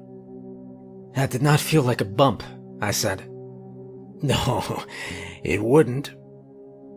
He picked up the jacket from the floor, looked at it for a second, then tossed it back down. "You're lucky it only hit you once," he began. We had a guy a few years back wore a yellow vest out here. Didn't take it off when he should have." "What happened to him?" I asked. Eric paused a second before answering. "They lifted him." I stared at him, waiting for more. Not on purpose. They grabbed onto him, tried to hold position. Wings got under him just enough to carry him." "And then?" "Well, they lost grip. Dropped him. He didn't die, but he did not walk right after that either." The cabin was quiet for a second after that. I looked back at the paper in my hand, then at the first line. "Do not wear bright colors." Eric moved past me and started checking the radio like he had the first day, adjusting the dial slightly and listening for a signal. "They're not trying to hurt you, but that doesn't matter." I folded the paper and set it back on the desk. And after that, I stuck to neutral colors. Greens, browns, anything that blended into the trees and the structure of the tower itself. I did not question it again, and I did not test it a second time. Rule 2. If you hear chewing on the tower, start spraying immediately. The second rule didn't make sense to me at first either. Chewing wasn't something I associated with a structure like this. The tower was metal, thick supports, bolted joints, reinforced plates. There wasn't anything up there that an animal could really get through, and even if something tried, you'd expect scratching or impact, not chewing. I didn't question it out loud. After what happened with the bees, I'd already learned that the rules weren't there to be debated. They were there because something had gone wrong before. Well, the first time I heard it was just after sunset. The temperature had dropped fast once the sun dipped behind the ridge, and the forest below had gone quiet, in the way it does when the light fades. I had the windows closed, the radio on low, and the logbook open on the desk in front of me. I just finished writing down the last visibility check when a sound came up through the floor. It was faint. A steady, uneven, grinding noise, like something rubbing against metal in short bursts. It wasn't loud enough to be obvious at first. I thought it might have been the wind shifting the structure, or maybe a loose panel vibrating under pressure. I stopped writing and listened. The sound came again. Short, repetitive, not random. I stood up and walked toward the center of the cabin, where the ladder hatch opened down into the tower shaft. The noise was clearer there. It wasn't coming from the walls or the roof. It was coming from below. Another scrape, then a pause, then a sharper sound like something cracking under pressure. I felt a slight vibration through the floor beneath my boots. And that's when I remembered the second rule. If you hear something chewing on the tower, start spraying immediately. Well, I moved to the storage bin under the counter, and I pulled out the sprayer Eric had shown me earlier that day. It was a basic pump system, about the size of a small fire extinguisher, with a hose and a nozzle attached to the top. The container was filled with a thick, oily liquid that smelled strong even before I opened it. Something sharp and bitter, like crushed wood mixed with chemicals. "Cedar oil," Eric had said when he pointed it out. "And a few other things." At the time, it hadn't meant much. Now it did. The sound came again, louder this time. Something was biting into the structure of the tower. I stepped over to the hatch, pulled it open, and looked down. First, I didn't see anything. The interior of the tower shaft dropped straight down through the center of the structure, the ladder running along one side, the metal supports forming a rigid frame around it.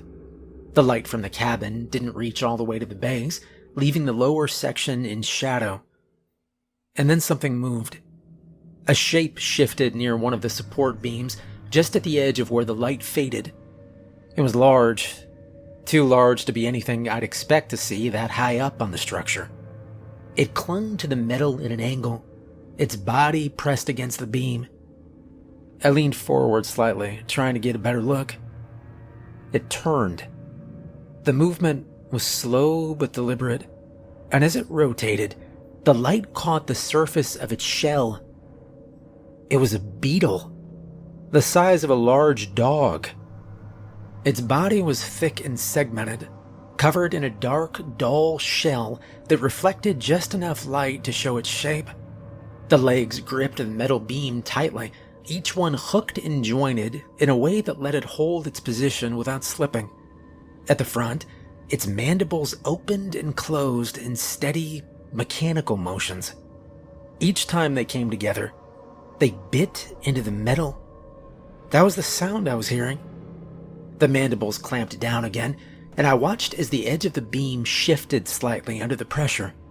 Not much, but enough to see that it wasn't just surface contact. It was digging in. Another shape moved below it. Then another. There were more of them. At least 3, maybe 4, climbing along the base supports of the tower, each one positioned at a different angle, each one biting into the structure with the same slow motion. The tower vibrated again under my feet. Pressure. I pulled back from the hatch and I grabbed the sprayer. The instructions Eric gave me came back fast. Don't wait or watch, just spray. I pumped the handle a few times to build the pressure, then dropped back down to the hatch and aimed the nozzle downward. The first stream hit the nearest beetle across its shell, and the reaction was immediate. It stopped. Not gradually or like it was deciding to move, it just froze. And then its legs shifted, gripping the beam tighter for a second before it pushed itself away from the metal. The mandibles opened wide, then closed without biting, like it lost interest in what it was doing. I sprayed again, this time sweeping the nozzle across the other shapes moving along the supports, and each one reacted the same way. They stopped chewing, pulled back, and turned. The smell of the oil filled the shaft, rising up into the cabin in a sharp wave that burned the back of my throat as I breathed it in. But I didn't stop spraying. I kept the stream moving, covering as much of the lower surface as I could see. One of the beetles shifted direction and started climbing upward, toward me. I adjusted the nozzle and I hit it directly across the front of its body. It hesitated for half a second, and then dropped. Its body fell through the lower section of the tower, hitting one of the cross beams on the way down, before disappearing into the shadows below. The others followed.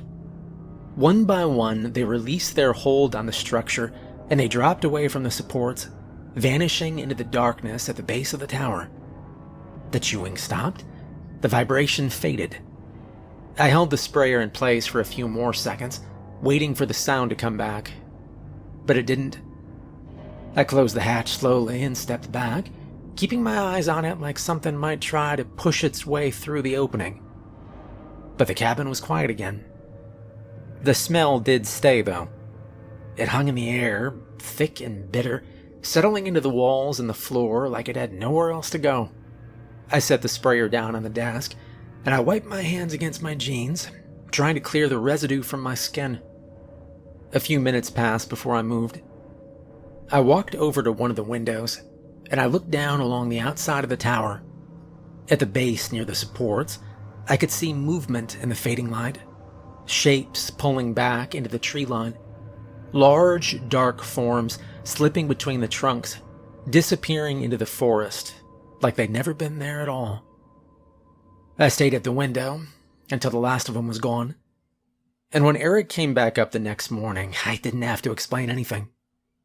He stepped into the cabin, set his gear down, and looked once at the sprayer sitting on the desk. "You used it?" "Yeah," I said. He nodded and walked over to the hatch, opened it, leaned down slightly. and looked along the interior supports for a few seconds before pulling back up. "Where were they?" he asked. "Base beams," I began. 3, maybe 4 of them, chewing through the metal. He closed the hatch and wiped his hands on his pants. "You know they come higher up each year." I watched him for a second. "What are they?" I asked. He didn't answer right away. He walked over to the window and looked out toward the trees. "Some kind of beetle. Not natural," he said finally. He turned back toward the desk and picked up the sprayer, checking the level of liquid inside. "Well, you did it right, though. Soon as you heard it, you spray. Don't wait to see how bad it is." I glanced toward the hatch. You know, if I hadn't sprayed, how long would it have taken? He didn't hesitate. "Not long." And the rest of the day went back to routine after that. Log entries, radio checks, watching the tree line for any sign of smoke. But every time I moved across the floor, I felt the memory of that vibration under my feet. And every time the tower creaked, I listened for the sound of chewing. Rule 3. Before nightfall, seal every opening in the tower. By the time I got to the 3rd rule, I wasn't second-guessing anything anymore. I didn't need Eric to explain why it existed. I didn't need proof.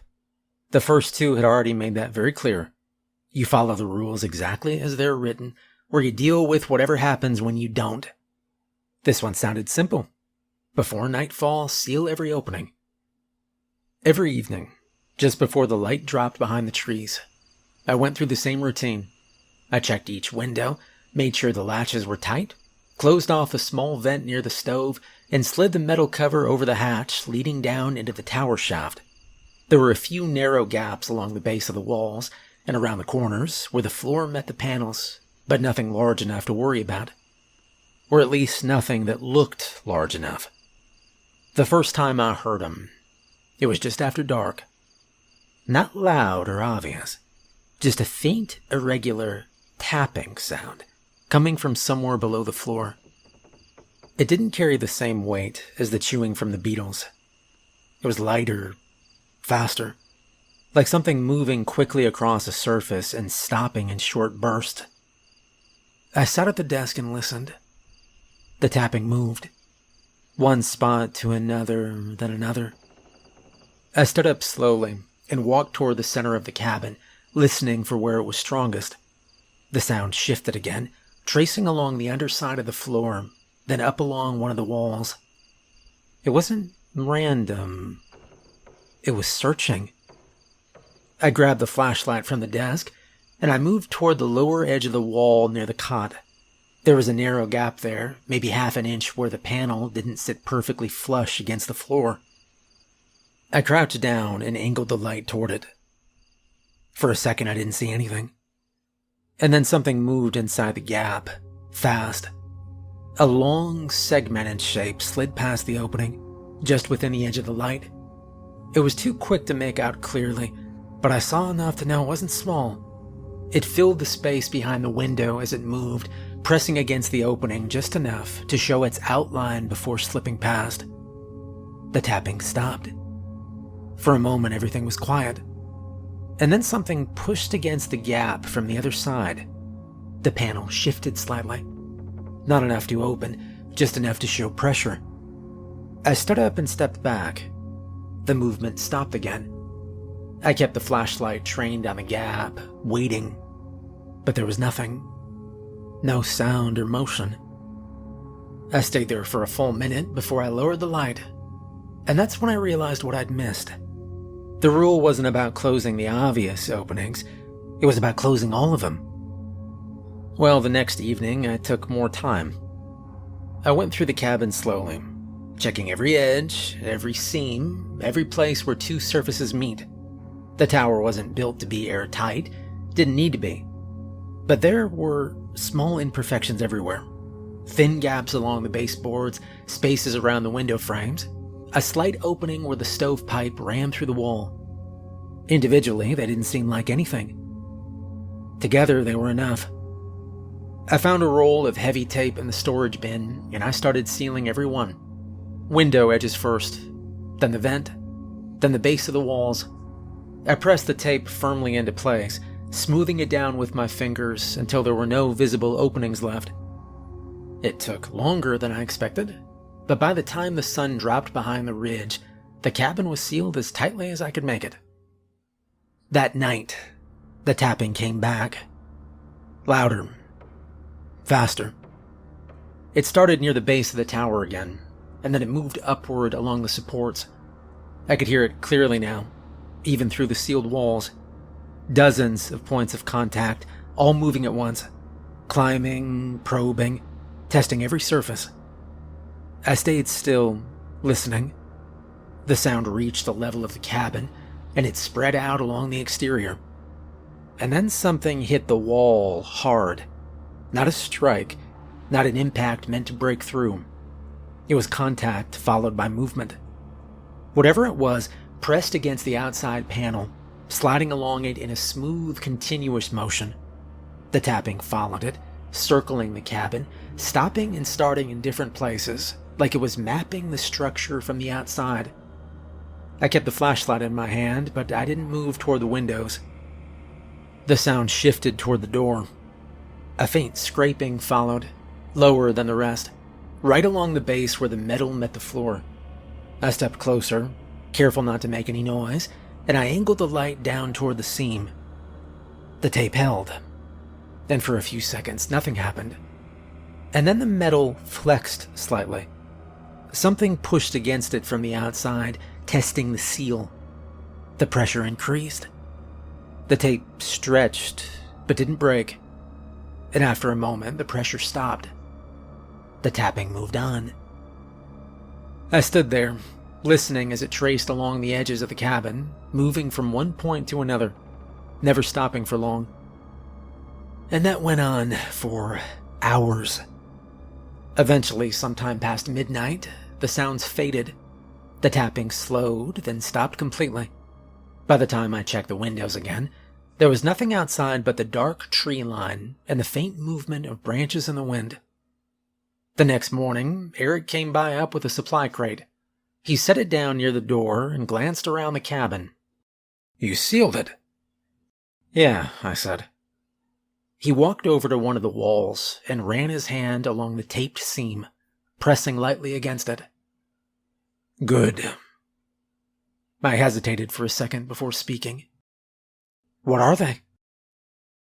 He didn't look at me right away.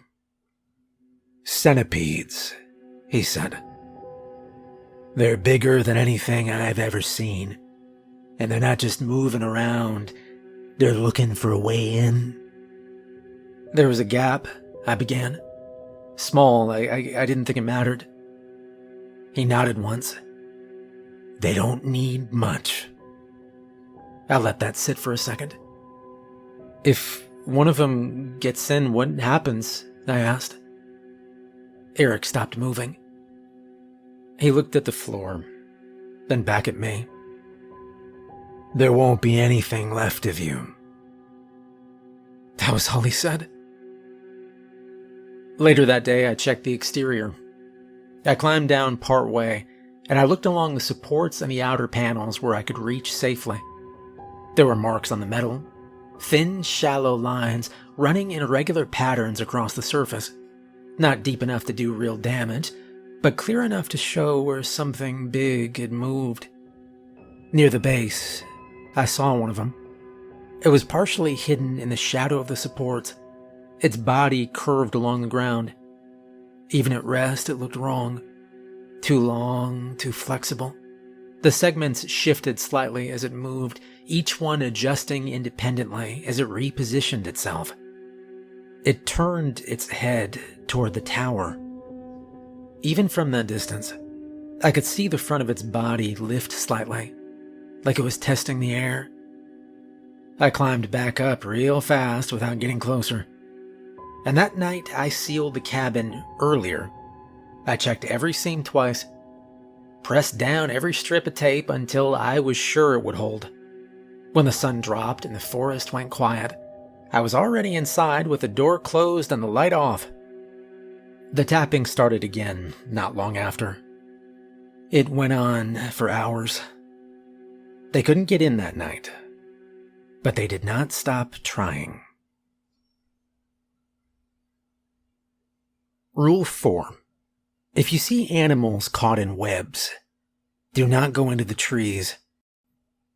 The fourth rule was the only one I followed perfectly at first. The first web showed up low between two trees just off the ridge. I spotted it during a morning sweep, just a thin line catching the light at the right angle. If I hadn't been looking through the binoculars, I would have missed it completely. It stretched clean from one trunk to another. There was a rabbit caught in it, hung a few feet off the ground, one leg twisted in the strands. Wasn't moving. I watched it for a while. Nothing came for it. But I didn't go down. The rule was clear. If you see animals caught in webs, you do not go into the trees. So I stayed in the tower and kept watching. Over the next few days, more webs showed up. They didn't appear all at once. They spread slowly, one at a time, deeper in the trees at first, and then closer to the ridge. Each one placed with the same precision, tight spans between trunks, different heights, some low, some high enough that they disappeared into the canopy. And the animals changed. Birds first, then another rabbit, then a coyote. And that's when I started seeing them. At first it was just movement. Something shifting above the webs, high in the branches where the light didn't fully reach. I'd catch it in pieces, something long sliding from one trunk to another, then gone again before I could focus on it. I kept the binoculars trained on that area longer than I should have. And that's when I saw the first one clearly. A spider. It moved across a web stretched between two trees, its legs placing down one at a time. The body was massive, easily the size of a small car, maybe larger depending on how much it was hidden in the shadows. The legs extended far beyond that, reaching from trunk to trunk without needing to touch the ground. It didn't rush. It didn't hunt the way animals do. It just moved slowly along the web. I lowered the binoculars and I stepped back from the window. I didn't go down. For the next few days, I stayed in the tower and I watched the tree line carefully. More webs appeared, more movement above them. Sometimes I'd catch the shape of another spider crossing between branches. Sometimes just the shift of a leg or the tension of a strand pulling tight. They never came out of the trees, not once. They stayed in the forest, building outward, filling the space between trunks with those same tight, controlled lines. The closer they got to the ridge, the more defined the webs became. And then one night, I saw the fire. Not at the edge of the trees. It was right in the middle of it. A small campfire, steady and low, glowing through the webs like it didn't belong there. I saw movement around it. People. 3, maybe 4. They weren't moving like they understood where they were. They were just sitting there, staying. Well, I didn't hesitate that time. I grabbed a dark jacket, a flashlight, and I headed down. And the forest felt wrong the second I stepped into it. Empty. No insects, no wind moving the branches. Nothing but the sound of my own steps and the faint crackle of that fire ahead. The closer I got, the more I could see the webs. They were everywhere. Some were thick enough to catch the light from my flashlight in solid lines. Others were nearly invisible until I was a step away. I moved carefully, watching every step. And when I reached the clearing, I stopped at the edge. It was a family. 2 adults, 2 little kids, sitting close to the fire, packs on the ground, like they just stopped for the night without having any idea where they were. This area was supposed to be off limits. They looked up when they saw me. "You need to leave now," I said. And that was enough. They could see the look on my face. The man stood first, turning slightly toward the trees like he was about to ask something. And then he finally saw them. The eyes. They were everywhere. Low between the trunks, higher up along the branches, scattered in a wide circle around the clearing.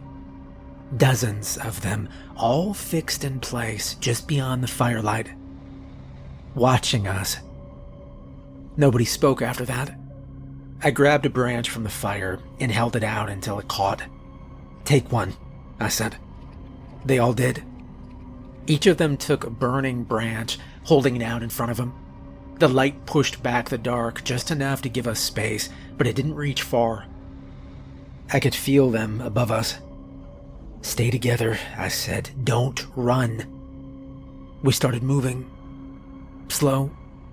One step at a time, keeping the fire between us and the trees. The webs were everywhere now. I could see them clearly in the light, stretched across our path, some low enough to catch a foot, others at chest height. I guided the family carefully around each one. And that's when I looked up and I saw spiders everywhere. They were following us. Dozens of them, moving along the webs above us. Massive bodies shifting between branches, long legs stepping from strand to strand without making a sound. Some were directly above us, holding position as we passed underneath. They didn't drop or rush. They followed. I think they were waiting for the right moment. The eyes stayed with us the entire time, just outside the light. By the time we reached the edge of the trees, my arms were tight from holding the branch steady. The road opened up ahead, clear ground, no webs. I could hear the spider's legs moving faster behind us. But the pressure lifted the second we stepped out, and the spiders didn't follow. They stayed in the trees, just watching from the edge. The family moved faster once they saw their car, but they didn't break formation. They got in, started the engine, and they looked at me through the windshield like they were waiting for something. "There's another road west. Take it," I said. They didn't ask anything, they just went. I stood there until the headlights disappeared, and then I turned back toward the trees. From the road, you could see them clearly. The webs stretched through the forest in every direction, and above them, they moved. When I got back to the tower, I didn't even go near the windows right away. I stood in the center of the room and I waited for my breathing to settle. Later, when Eric came up, I told him what happened. He listened, then looked out toward the tree line. "There's more than usual," he said. We burned it the next day.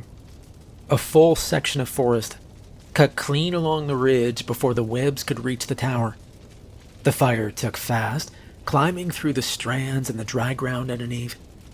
I saw movement in the trees as it spread, large shapes pulling back ahead of the flames, retreating deeper into the forest. They didn't come out. When it was over, the ground was black. No webs, no movement. I've been in those trees once. That's enough. Most people who go in don't come back out. And I know I got very lucky. Well, after the burn, things improved.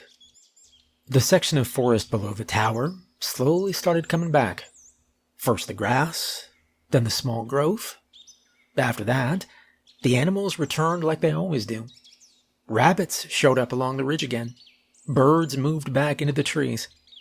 A few weeks later, I saw a deer pass through the same stretch that had been nothing but ash not long before. From up top, it looked normal again. The job went back to kind of routine. Morning sweeps, log entries, radio checks. I still go down into the forest when I have to, clearing lines, checking sections the tower can't see. that part doesn't change. You know, the bees never left. You still hear them during the day, moving through the air in those slow, heavy patterns. I've seen them drift close to the tower more than once. You keep your colors dark, keep your distance, and they leave you alone. Mostly. The beetles come back too. Not every night, but enough that I keep the sprayer filled and ready. You hear it once, that chewing sound, and you don't wait anymore. And the centipedes. They never stop trying. Every night before it gets dark, I seal the tower the same way. Every seam, every edge, I don't miss anything now. But I can never fully rest here at night. They're always trying to get in. Everything out here, it's got a pattern. Everything except one thing. I haven't seen a spider since the fire, not one. No webs, no movement in the trees, nothing caught between the branches. If you looked at the forest now, you wouldn't even know they were ever there. But I don't think about it like that. Because out of everything I've seen out here, the bees, the beetles, even the centipedes, the spiders are the worst. Eric says the fire bought us time. He says that maybe we killed all of them this time. For some background, I lived in this house between the ages of 3 and 13. It was a semi-detached home that backed directly onto a church and cemetery. At the time, it didn't seem like a big deal, but looking back, it definitely did add something to the atmosphere. Now, a lot of different things happened while I lived there, and over the years my family and I have compared notes and realized we weren't imagining them individually. Let me take you to my earliest memories involving the basement, which wasn't very large, just a bathroom, a laundry room, and a small space where my brother and I would hang out, play video games, or watch TV. We never felt like we were in danger. But there was always this underlying tension when we were down there alone. On a few occasions, I remember feeling sudden bursts of cold air right near the bottom of the stairs, just outside the bathroom. At the time, I didn't think anything of it. I was a kid. I didn't have a framework to interpret that kind of thing. Years later, after we moved out, my family started talking more openly about that house. One night, my dad brought up the basement specifically. He used that bathroom every morning before work because he had an early commute and kept his work clothes down there. He told me there were multiple times when he would be down there getting ready and could feel the air move over him almost like something passing by. Most of the time he ignored it, but on a few occasions it made him uncomfortable enough that he spoke out loud, saying something like he wasn't there to bother anyone, he was just getting ready for work. He said when he did that, the feeling would fade almost immediately, and that's when we realized we had both experienced something similar in that same area. Another thing that happened involved the front door. When I was around 11, my mum went back to work, and I became responsible for walking my brother to school in the morning and locking up afterward. I was constantly reminded not to forget, and I never did. One day when I came home at lunch to let our dog out, I felt uneasy as I approached the house. When I got to the door, it was unlocked and slightly open, not wide open, but just enough that you could see inside. I immediately went to a neighbor, and they came in with me to check the house. No one was there, and nothing had been disturbed. The same thing happened again about a year later, almost exactly the same way. Both times I remember rushing through, letting the dog out, and leaving as fast as I could because I felt like I wasn't supposed to be there. When my dad told me about it later, he shared something that happened when I was too young to remember. We had been coming home from a New Year's party, and as they were driving up the street, my dad saw the light in their bedroom turn on and off again. When we got to the house, he left my mum, my brother and me in the car and went to check. The front door was unlocked and open. He grabbed a baseball bat and searched the entire house. But no one was inside. Things got stranger after that, especially with my brother.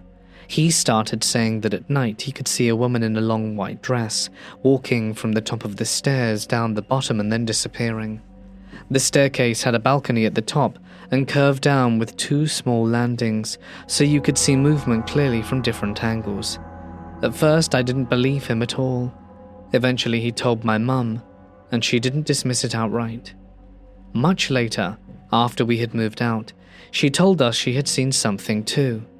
One night, she saw a woman in a white dress standing on the balcony at the top of the stairs. She never told us at the time because she didn't want to frighten us. I had my own experience connected to that area. One afternoon I was in my brother's room, which faced the balcony, playing inside a Scooby-Doo tent we had.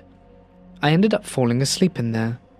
When I woke up, I rolled over and saw a woman in a white dress and a man in a suit with a top hat dancing together just outside the doorway near the balcony. They weren't moving quickly, just slowly turning like they were in their own space. I remember feeling calm, not scared at all. I looked away for a second and then looked back, and they were gone. It could have been a dream, but the image stuck with me very clearly. Another experience happened at night when I was in my own room. I always had trouble falling asleep, so I would lie awake for hours sometimes. One night, I felt unusually restless and had the urge to close my bedroom door, which I normally left slightly open. My bed was right next to it, so I leaned over to reach it. As I did, I noticed a large shadowy figure standing just outside the doorway. I froze completely.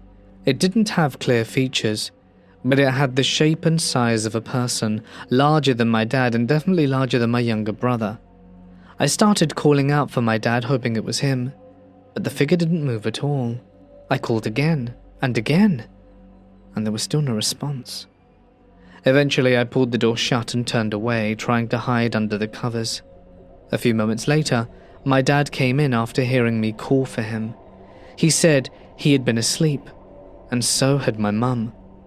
That figure stayed exactly where it was until I closed the door.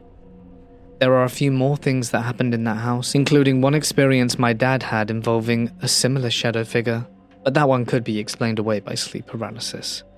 Even so, the similarities between what he described and what I saw have always stood out.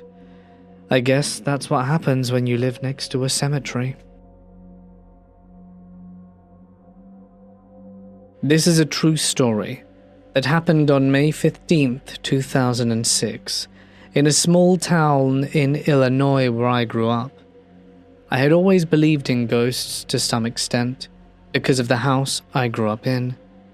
For the first 10 years of my life, my family lived in an old place where strange, unexplainable things happened pretty regularly. I never actually saw anything there myself, but it definitely shaped how I thought about that kind of thing. The first time I ever saw something I couldn't explain happened years later, in a cemetery I used to visit often.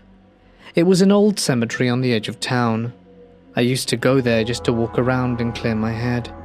It might sound weird, but it was peaceful, and when my kids were younger, I even brought them along sometimes because there were gophers all over the place, and they liked watching them pop in and out of the ground. By the time this happened, my kids were older and had lost interest in going, so I would go by myself. I usually went in the afternoon around 2 or 3, walked a few laps through the ground and then left. On that particular day, I got there later than usual, around 4:30. I had had a stressful day and just needed some quiet, so I didn't think much about it at the time, even though it meant it would be getting dark soon. I always parked my car near the back of the cemetery, and before going out I had a habit of scanning the area to make sure no one else was around. It was a pretty isolated place, and I didn't like the idea of being alone there with strangers. That day, like every other day, I didn't see anyone. There's something important about the layout of that cemetery. There's only one real way in or out, through the front entrance. The entire place is surrounded by a tall fence with barbed wire along the top. The back section has a shorter fence, but beyond that is a steep drop down towards a river. It's not something anyone could just climb over or use as an exit. I walked around for a while, stopping here and there to read headstones, and after about an hour and a half I went back to my car to sit for a minute. It was starting to get to twilight, and I thought about leaving but decided to do one more loop before heading out. Like always, I check the area again before walking off and still don't see anyone. I haven't gone far, maybe a few blocks from where my car was parked, when I suddenly hear a voice call from behind me. "Hey!" It was loud and clear and definitely a man's voice. I stopped immediately. It didn't make sense. There was no way someone could have gotten behind me that quickly without me noticing. I had just been at the back of the cemetery minutes before, and it had been completely empty. I turned around. There was a tall, thin man standing there, wearing what looked like some kind of dark blue uniform. It was dim, but I could see him clearly enough to make out his shape and the way he was dressed. As soon as he saw me look at him, he raised his hand and waved, and then started walking towards me quickly. Everything about it felt uncomfortable. My first thought wasn't anything paranormal. I thought it was an actual person, and that scared me more.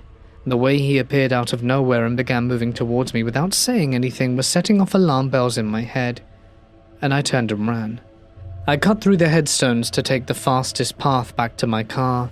I got in, locked the doors and started the engine, and then sat there for a moment trying to calm down, and decided I want to see who that was and where he'd gone.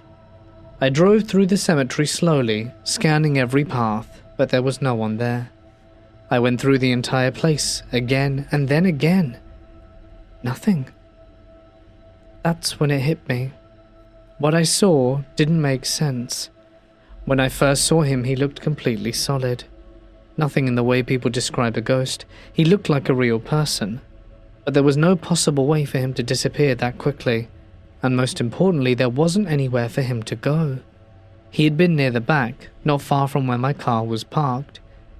I had run straight back and immediately started driving. If he'd have kept walking, I should have seen him somewhere along the path, but he was just gone.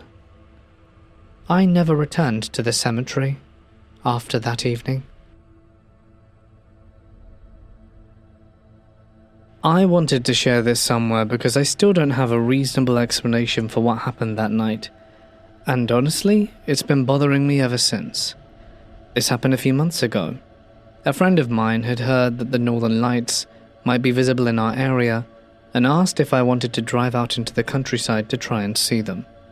It sounded like a good exercise to get out of the city for a while, so we left after dark and spent a few hours driving around, stopping occasionally to scan the sky for what looked like a good vantage point. After a while, it became pretty clear we weren't going to see anything. As we were deciding what to do next, my friend mentioned that we were close to her hometown, and that she had been wanting to visit the local cemetery for a while to find some family graves. She had been doing genealogy research and knew roughly where they were. And it was a clear, warm night, and since the whole trip had been kind of a letdown so far, we figured we might as well make it worth it and stop there. We pulled onto a dirt road next to the cemetery and walked in. It didn't take long to find the graves she was looking for. She took a few pictures, and then we decided to just wander a bit. She was walking ahead, her foam flashlight on, lighting the ground so we wouldn't step on anything, and almost as soon as we got further in, I started to feel off. It wasn't fear exactly, more like a steady growing sense of anxiety that didn't match the situation. I've worked in cemeteries before as part of archaeological projects, including documenting and mapping of older graveyards, so I'm used to being in these environments even at night. I've always found them quiet and calming even, but this place felt different. I kept getting the sense that someone was behind me. I caught myself turning around over and over, expecting to see someone standing there. I tried to ignore it and chalk it up to my own anxiety. That's always the problem. It's hard to tell when a feeling is just in your head and when it isn't. After a while, we realized it was getting close to 1 a.m. and decided to head back. My friend's car was already in sight, and she was a few steps ahead of me on the path when it happened. I suddenly got that same spike of anxiety again, stronger this time, and I thought I heard footsteps running up behind me. I started to turn, but before I could fully react, something hit me in the back. The impact landed right between my shoulder blades. It wasn't a light push. It had real force behind it, like someone had actually thrown themselves into me, and it knocked me forward hard enough that I fell face first onto the ground. As I tried to push myself back up, I felt that weight again, pressing down on my shoulder and forcing me back down. At the same time, my friend had turned around. She later told me she had also heard something running up behind us. She saw me go down, and as she ran to me, she said my sweatshirt looked like it was being pressed inward, like someone had their hand on my back. She grabbed my arm and pulled me up, and right as she did, the pressure disappeared completely. We didn't wait to figure anything out. We ran straight to the car, got in, locked the door, and left immediately. Neither of us said anything for the first few minutes. Eventually, she asked me what had happened. I told her it felt like someone had shoved me. She said she knew because she had seen it, but there had been nothing there. We went through every possible explanation we could think of. It wasn't a person. There was nowhere for someone to come from or run to without being seen. I didn't trip. I clearly felt something hit me twice. It wasn't the wind. The air had been completely still at night, and it didn't seem like an animal either. There aren't any animals in that area that could hit with that kind of force and stay completely unseen, especially with her flashlight on me all the time. Nothing we came up with made sense. A few minutes later, after the initial adrenaline wore off, I started to notice pain in my back, right where I had been hit. It wasn't like a bruise. It felt sharp and stinging, almost like I had brushed against something irritating. I mentioned it to my friend, pulled over to check. She turned on the interior light and pulled back my hoodie. Just as she stopped, she said, "What is that?" She took a picture and then showed me. The skin between my shoulder blades was red, and small blisters had already started to form. Over the next few days, they got worse before they healed. It looked like a burn, but I hadn't touched anything, and my clothing wasn't damaged at all. Whatever hit me left a mark, and I didn't sleep well that night.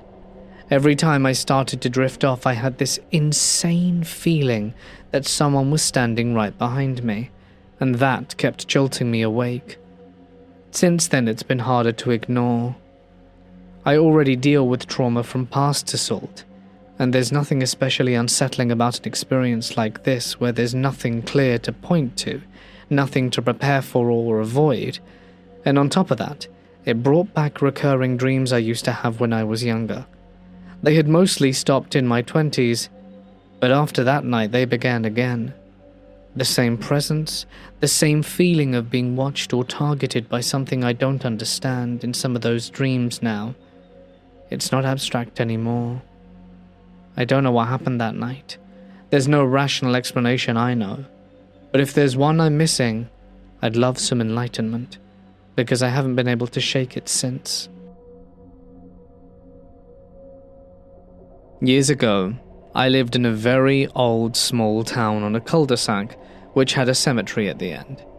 When I first moved in, the landlord told me that a lot of the people in the area had experienced a lot of ghostly activity, but that he personally didn't have any experiences in the house I was renting. Months went by, and I also didn't have any experiences, but then I started to see what looked like a black figure going through the house at times, and mostly in my peripheral vision.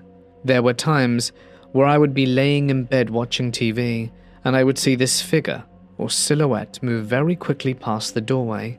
Because I was already told about the activity that my neighbors had experienced, I was never really bothered by it.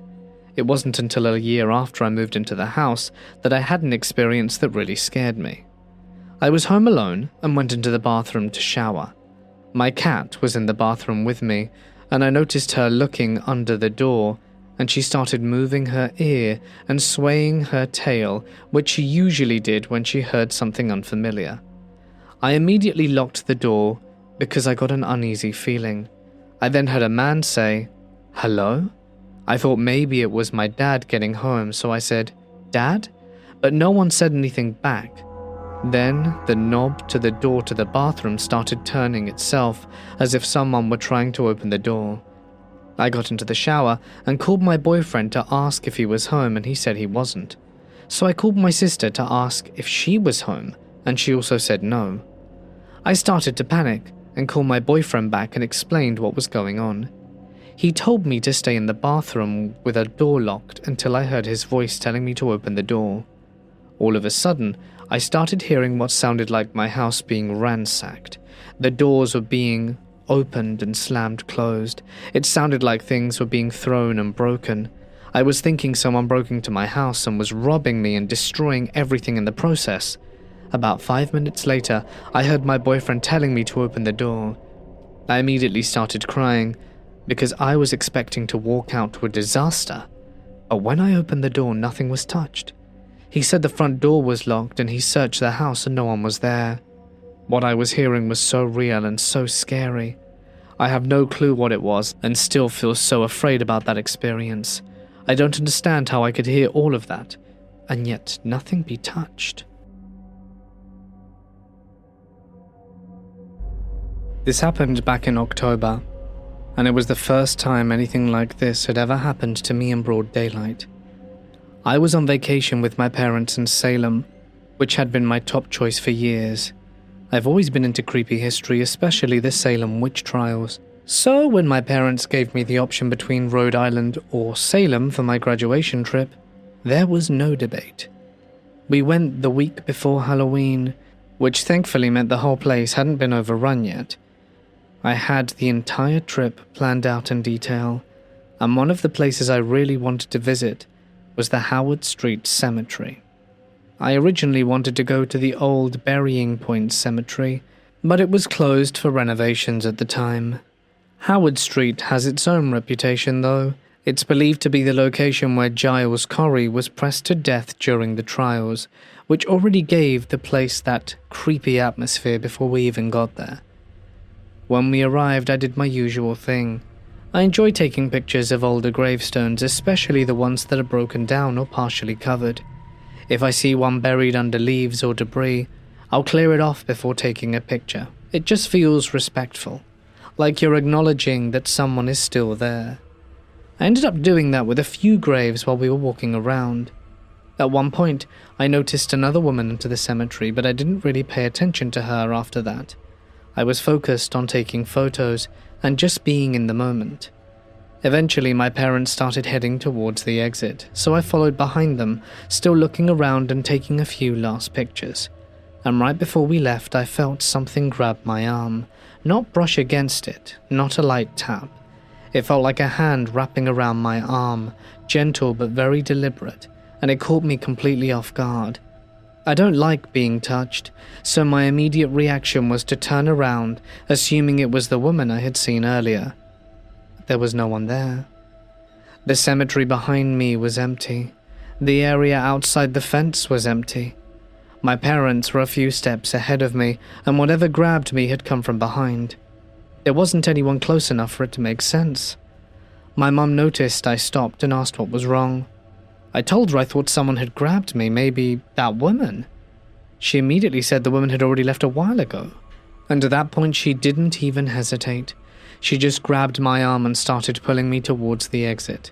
She doesn't mess around with anything, even remotely paranormal, and she clearly didn't want to stick around. The weirdest part is that it didn't feel aggressive at all. There was no force behind it, no sense of anger or threat. If anything, it felt like whoever or whatever it was didn't want me to leave. I've gone over it a lot since then, trying to make sense of it. The only explanation I can come up with are either something in the cemetery acknowledging what I was doing, or that it was more personal. Part of me wonders if it had something to do with the graves I cleared off. Maybe it was someone connected to one of them, reacting to the fact someone took a moment to acknowledge their resting place instead of treating it like a backdrop. The cemetery wasn't especially well cared for, and there were empty bottles and trash scattered around, so it stood out that someone was being respectful. The other possibility is something my mum brought up afterwards. My aunt passed away from cancer years ago, and it hit me hard. She was a huge influence on me growing up, especially with my interest in anything dark or unusual. She loved anything related to witches, which makes the timing and location feel strange. At the very least, her ashes were scattered somewhere along the Massachusetts coast, not far from where we were.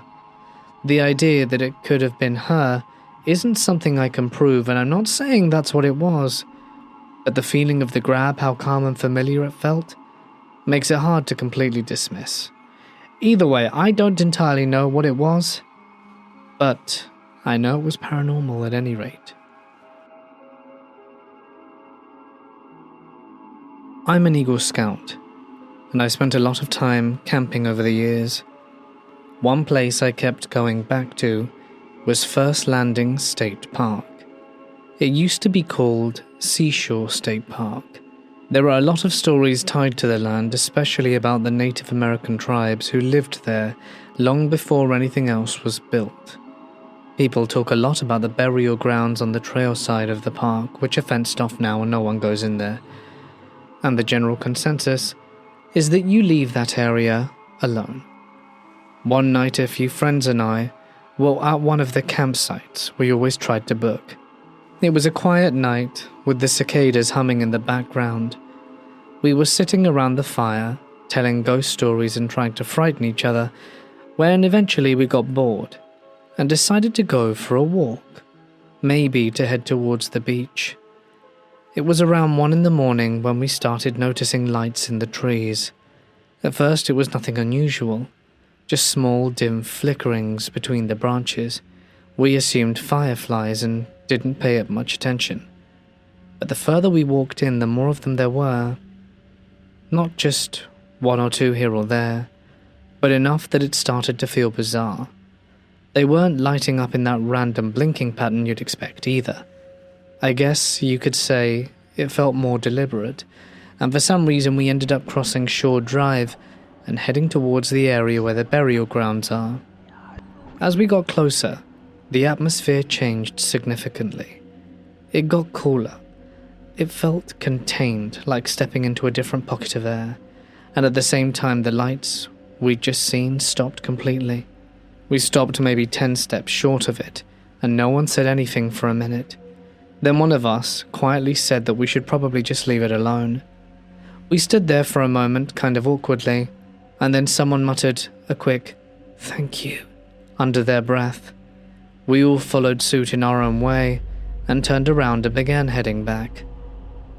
During the walk back, it felt different. It wasn't just that we were on edge, it actually felt like we were being moved along. Not like pushed or anything, but more sort of encouraged to keep going, although no one said anything. I've been back to that park plenty of times since then, and I've had other moments there that I can't really explain away. I've seen shapes moving through the trees at night that don't match anything solid. I've heard what sounds like distant drums and low chanting when everything should be completely quiet, and footsteps when no one else is around. What's strange is that it's never felt threatening. Unsettling, certainly, but never hostile. I've taken friends with different backgrounds over the years, including some with native ancestry, and almost all of them have said the same thing without prompting. It's still one of my favorite places to camp, but I don't mess around near the side of the park anymore. And if you go at night, maybe you'll find out what I'm talking about.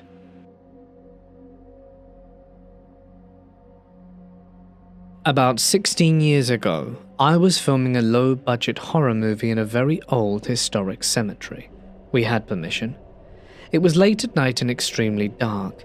There were no nearby streetlights or buildings, so without our equipment, the cemetery would have been in total darkness. For one shot, we had a very simple lighting setup. A regular light bulb inside a paper lantern to soften the light. Very low-budget filmmaking. But for the shot we needed more brightness, so we removed the paper lantern. We now had a hot bare bulb and nowhere convenient to place it. The only flat surface nearby was on the top of a large headstone. We all felt a little weird about putting it there, but it seemed harmless enough, so we carefully placed the bulb on top of the stone and rolled camera. When I called action, the light suddenly dimmed. Not flickering or going out, mind you, it just noticeably dimmed. The strange thing was the bulb wasn't connected to a dimmer switch, and I'm pretty sure it wasn't a dimmable bulb anyway. So we picked the bulb off the headstone, and immediately, everyone noticed that it returned to full brightness. To test it, we placed the bulb on the headstone again, and the light dimmed. At this point, we started checking everything: power source, cables, bulb, connections, but nothing explained why the brightness changed only when it was sitting on that headstone. One of the crew members looked down at the grave marker, read the name engraved on it aloud, and jokingly but politely asked if we could film our scene there. We stood there for a moment in silence and then placed the bulb back on the headstone, and this time it stayed fully bright. We called action again, and the light never dimmed. When we wrapped up for the night, we thanked the potential spirit just in case and packed up our equipment. To this day, I still wonder if it was just a strange coincidence, or if whoever was buried there just wanted a little bit of respect. I've never really had an explanation for the following story, and I've always been pretty skeptical when it comes to anything paranormal. Let me share it with you. A few years ago, I was out at night with some friends, and one of us had the idea to go into the town's graveyard. None of us actually expected anything to happen, but we went anyway, mostly just to mess around and scare ourselves a little. We walked in and headed directly to the middle of the cemetery. We had barely been there a minute when one of my friends suddenly screamed. It was loud enough that it instantly set everyone off, and I turned to look at her, and she said she had just seen something move really fast behind us crossing the path. She couldn't really describe it clearly, just that it was quick and low and definitely there. And that was enough for us. We panicked immediately and started running towards the nearest exit without even questioning it. While I was running, something happened that I can't explain. I felt something pass me on my right side. It wasn't just a vague feeling either. It was close. At the same time, I heard footsteps in the leaves. They were fast and matching our pace, and it sounded like someone running alongside us just out of sight. It was the weirdest part, because it almost felt like I could see it, even though I couldn't, like my brain was trying to fill in the shape. So anyway, we got out of the graveyard pretty quickly after that, and did not stop running until we were a good distance away. Once we finally slowed down, we started talking about what had just happened, trying to piece it together. The same friend who had screamed first told us what she saw more clearly. She said whatever it was had come up on her left side, crossed the path behind us, and then kept moving in the same direction we were running. She specifically said it passed right by me on my right side. And the weird part is, that is exactly where I heard and felt someone move next to me. She wasn't guessing or trying to match what I said either.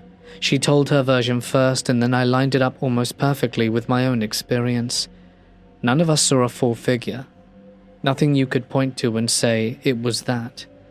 But it's freaky that we both experienced something similar and had matching stories in that graveyard. My friends and I used to have a paranormal research group. We had heard stories of an old abandoned graveyard. It was on a hill overlooking the PD River in Mechanicsville, South Carolina. It had been owned by a church that later burnt down and was relocated. Most of the graves were sunken, and most of the tombstones were broken or gone outright. They placed a huge group marker with the names of the known burials on it. The story said it was haunted by the spirit of a young child in antebellum clothes and a black shadow with red eyes tied to a story about a man who brought his victims to the graveyard because it was so remote to end their lives. We were excited to be there. When we arrived, the first thing we noticed was it was pitch black. It was so dark you couldn't see your hand in front of your face. It was because the graveyard was so overgrown with forest that it blocked out all the stars and moonlight. It was hot and muggy that night, but when you entered the graveyard, the whole thing was a massive cold spot. It must have been 85 degrees outside, but inside, our thermometer read 62. There was a feeling of dread around the place, like something didn't want you there. And when you entered, the air felt thick, like it was resisting you, and pushed you back. It was harder and harder to walk the further you went in. Finally, there was a sound like something rushing towards us, and we saw what looked like a black shadow with red eyes moving towards us. We ran out of there, and it was like the trees themselves were against, as it felt like they closed in and gripped our clothes, holding on as we tried to leave. We finally made it out, and when we went to leave, one of the car batteries was dead, though it was only months old, like something had drained it. We called a local tow truck, but the driver refused to go until morning because he said it was evil and haunted at night.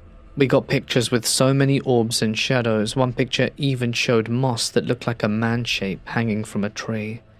We also got full EVPs of what sounded like angry whispers. We never did go back.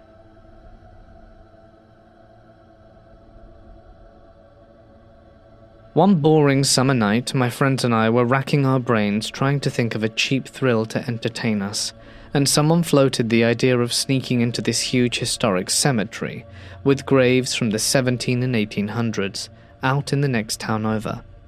We had been there a few times before, but never at night, and it took us a little while longer to get there than normal. While going at night, certainly we had more of a thrill than going in the daytime, and it also meant the place was much harder to find, and when I say the boonies I mean it, way into the woods with the only lamppost for miles being the one in the front of the cemetery, but we found it. The friend who drove us, Matt, parked a little way down the road, close enough so we could get back to it quickly, but just beyond the light the lamppost radiated. Matt warned us to keep quiet, as the caretaker had a house somewhere on the grounds, and we followed his lead until we found a place we deemed safe. It was the top of a small hill which in the daytime would have been a wonderful view of the cemetery, which was really quite beautiful, but at night offered the sanctuary for us to smoke weed away from prying eyes. We chatted, passing the vape pen around, when I looked down the hill at the road. Guys? Standing near the lamppost was a man staring directly at us. We waited for a second, expecting him to yell at us or tell us to leave, but he stood there in silence, standing so still it felt unnatural. Everything about his appearance was obscured. The light shining behind him made him appear as a jet black figure. Based on his outline, we could tell he was wearing a hoodie with the hood up, but that was it. Matt pulled out his knife. "Okay, time to go," and we shuffled back down the hill, as quickly and quietly as we could, praying the guy wouldn't start chasing us. We made it to the car safely, but severely unnerved. Some of us were more willing to admit that than others. Who the hell was that guy? What did he want? Probably some guy just looking to scare us, Matt said, and another friend Richard replied, "I don't know, that was too weird." Eventually the word we were all waiting for came up. "Ghost? Seriously?" Matt said. The last graves buried there at that point were from over 100 years ago at least. A ghost from the 1800s in a hoodie? Fair point. But that didn't make the regular human theory any more plausible. This place was way out in the woods with nothing around for miles. No cars or gas stations. Hell, that was the one and only lamppost the road had. There was no public transportation that used the road the man could have been waiting for, because why would you need a bus stop on a back road in the middle of nowhere? He could have just been somewhere walking along the road, but to where and how?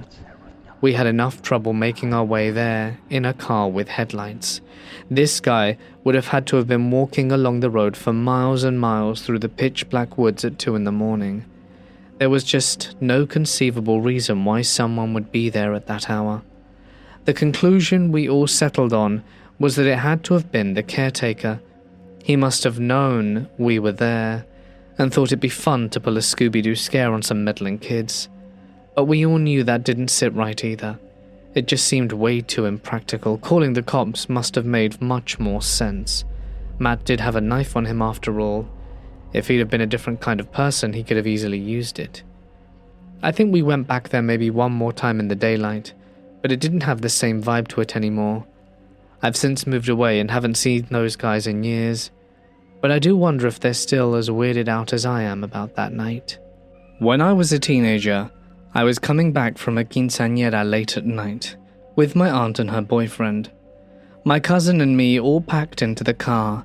At one point we had to stop at a red light set in the middle of the road on a median, and that is where I saw her. There was a woman standing there right in the median wearing a white dress. It looked worn and kind of torn in places, not like something you'd see anyone walking around in. She was making motions with her hands like she was trying to get cars to stop, like she expected someone to pull over. We all noticed her at the same time. I remember my aunt saying something like, maybe she'd come from a costume party or an event, and everyone just kind of went along with that. No one questioned it. It didn't even cross our minds in that moment. It may or may not have been a time of year for that kind of thing to appear. Lights changed and we drove off, no one paying her any more mind. It wasn't until years later that I heard about Resurrection Mary. When I read about her, it immediately brought back the memory of that night. The location and the white dress. It felt eerily similar. The story about Resurrection Mary describes her as a blonde, and the woman we saw definitely had dark hair. My husband used to work in Summit, not far from Resurrection Cemetery, and I have driven past that area at all hours since then without seeing anything unusual. Still, that night has always stuck with me. I wonder if I did see Resurrection Mary or another spirit, or perhaps it was just someone in costume. Who knows?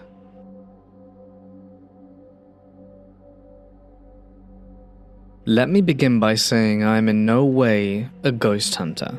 I'm a fan of ghost hunting shows, and I've had numerous paranormal experiences and some ghost encounters. So ghost hunting has always been something I've thought I'd be good at, but in truth I'm kind of nervous to do it more than I have. I don't use any fancy equipment, but an app that's called GhostTube. Before that, I used a different app for a few fun scares at sleepovers, and I got so freaked out by these apps I ended up deleting them after use. This app was one of the newer ones, and supposedly the best one so far. While I was visiting France, my friend wanted to visit the Père-Lachaise Cemetery, one of the largest cemeteries in the world. It is home to a few famous people such as Oscar Wilde, who was the entire reason my friend wanted to go there in the first place. When we visited, I thought it would be fun to try ghost talk. My friend thought it was kind of silly, but she knows I like spooky stuff, so she just rolled with it. About a minute in, I get a response. Okay, cool. With these apps, I realize your phone can hear you and probably see things via the camera too. So I take responses with a grain of salt normally. I'm not thinking too much of it, nor is my friend. However, as we walk, the response becomes more frequent and I begin to talk back. And that's when the responses really picked up. I want to note here, I do have a history of psychics in the family. I like to think I have a bit of an ability, but mostly energy related. I have never felt like I was in danger with anyone who's responded to me. If anything, it felt like they were just taking a walk with us. And here's a breakdown of how the interactions went. Table. I laughed. There was no table around, so I just kept walking. I lived here. This one caught my attention. I responded, did you live near here or somewhere else in France? Response, I'm not from here. Me. Oh, so you lived here, but you weren't from here? Is that why you're speaking English? At this point, I felt like this was a man speaking to me, just a feeling, and they said, stop interrupting. Okay, it was definitely a man. My friend and I started laughing, and we said we'd be quiet. After that, it felt like the person, presumably annoyed, left us. We passed by a mausoleum with a caved-in floor leading into a black hole. We commented on it. Oh, that's creepy. We got a response. Basement. Yeah, it must lead to somewhere deep like a basement, I said. That must be eerie.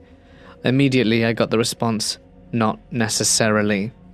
At this point, my friend started to look at my phone, like she couldn't believe that was happening. I got the feeling we were being joined by a woman. She followed us. It was a feeling like she was walking directly behind us, keeping pace, like if I stopped too quickly, she'd run into me. Mother, she said. Were you a mother? I asked, or is your mother here? Innocent, it replied. I forgot what I said in response, but I quickly got the comment, psychic? My friend looked over at me wide-eyed. I laughed and said, no, I'm not psychic. I just have this device. It shows you when you want to talk to me. So please continue to talk if you want. Yeah, well listen, my friend said. We walked on. I commented on various graves and how pretty they were. or how sad I was about some being covered up or broken due to vandalism. As we passed one grave, I saw it was an angel, and a very nice grave. At least it's a pretty grave, I said. That's when we heard the device say, "It's what I want." "Really?" "Assuredly," the device replied. As we passed more graves, we got more replies. "Suffering." We said how sorry we were that they were feeling that way and we wish we could help. We even asked them if they could help us find Oscar Wilde's grave, seeing as this cemetery was big as a town. To this we got no response, but ended up finding his grave. It was about 20 minutes to closing time when the cemetery was due to close, and they would give a 10-minute warning by ringing a bell. That was the cue for visitors to head for the exit, otherwise you'd risk getting trapped in. Though I'm sure security would do surveillance after closing, but due to the size of the place it would probably take them a good while to find you, if they did in fact come looking for you at all.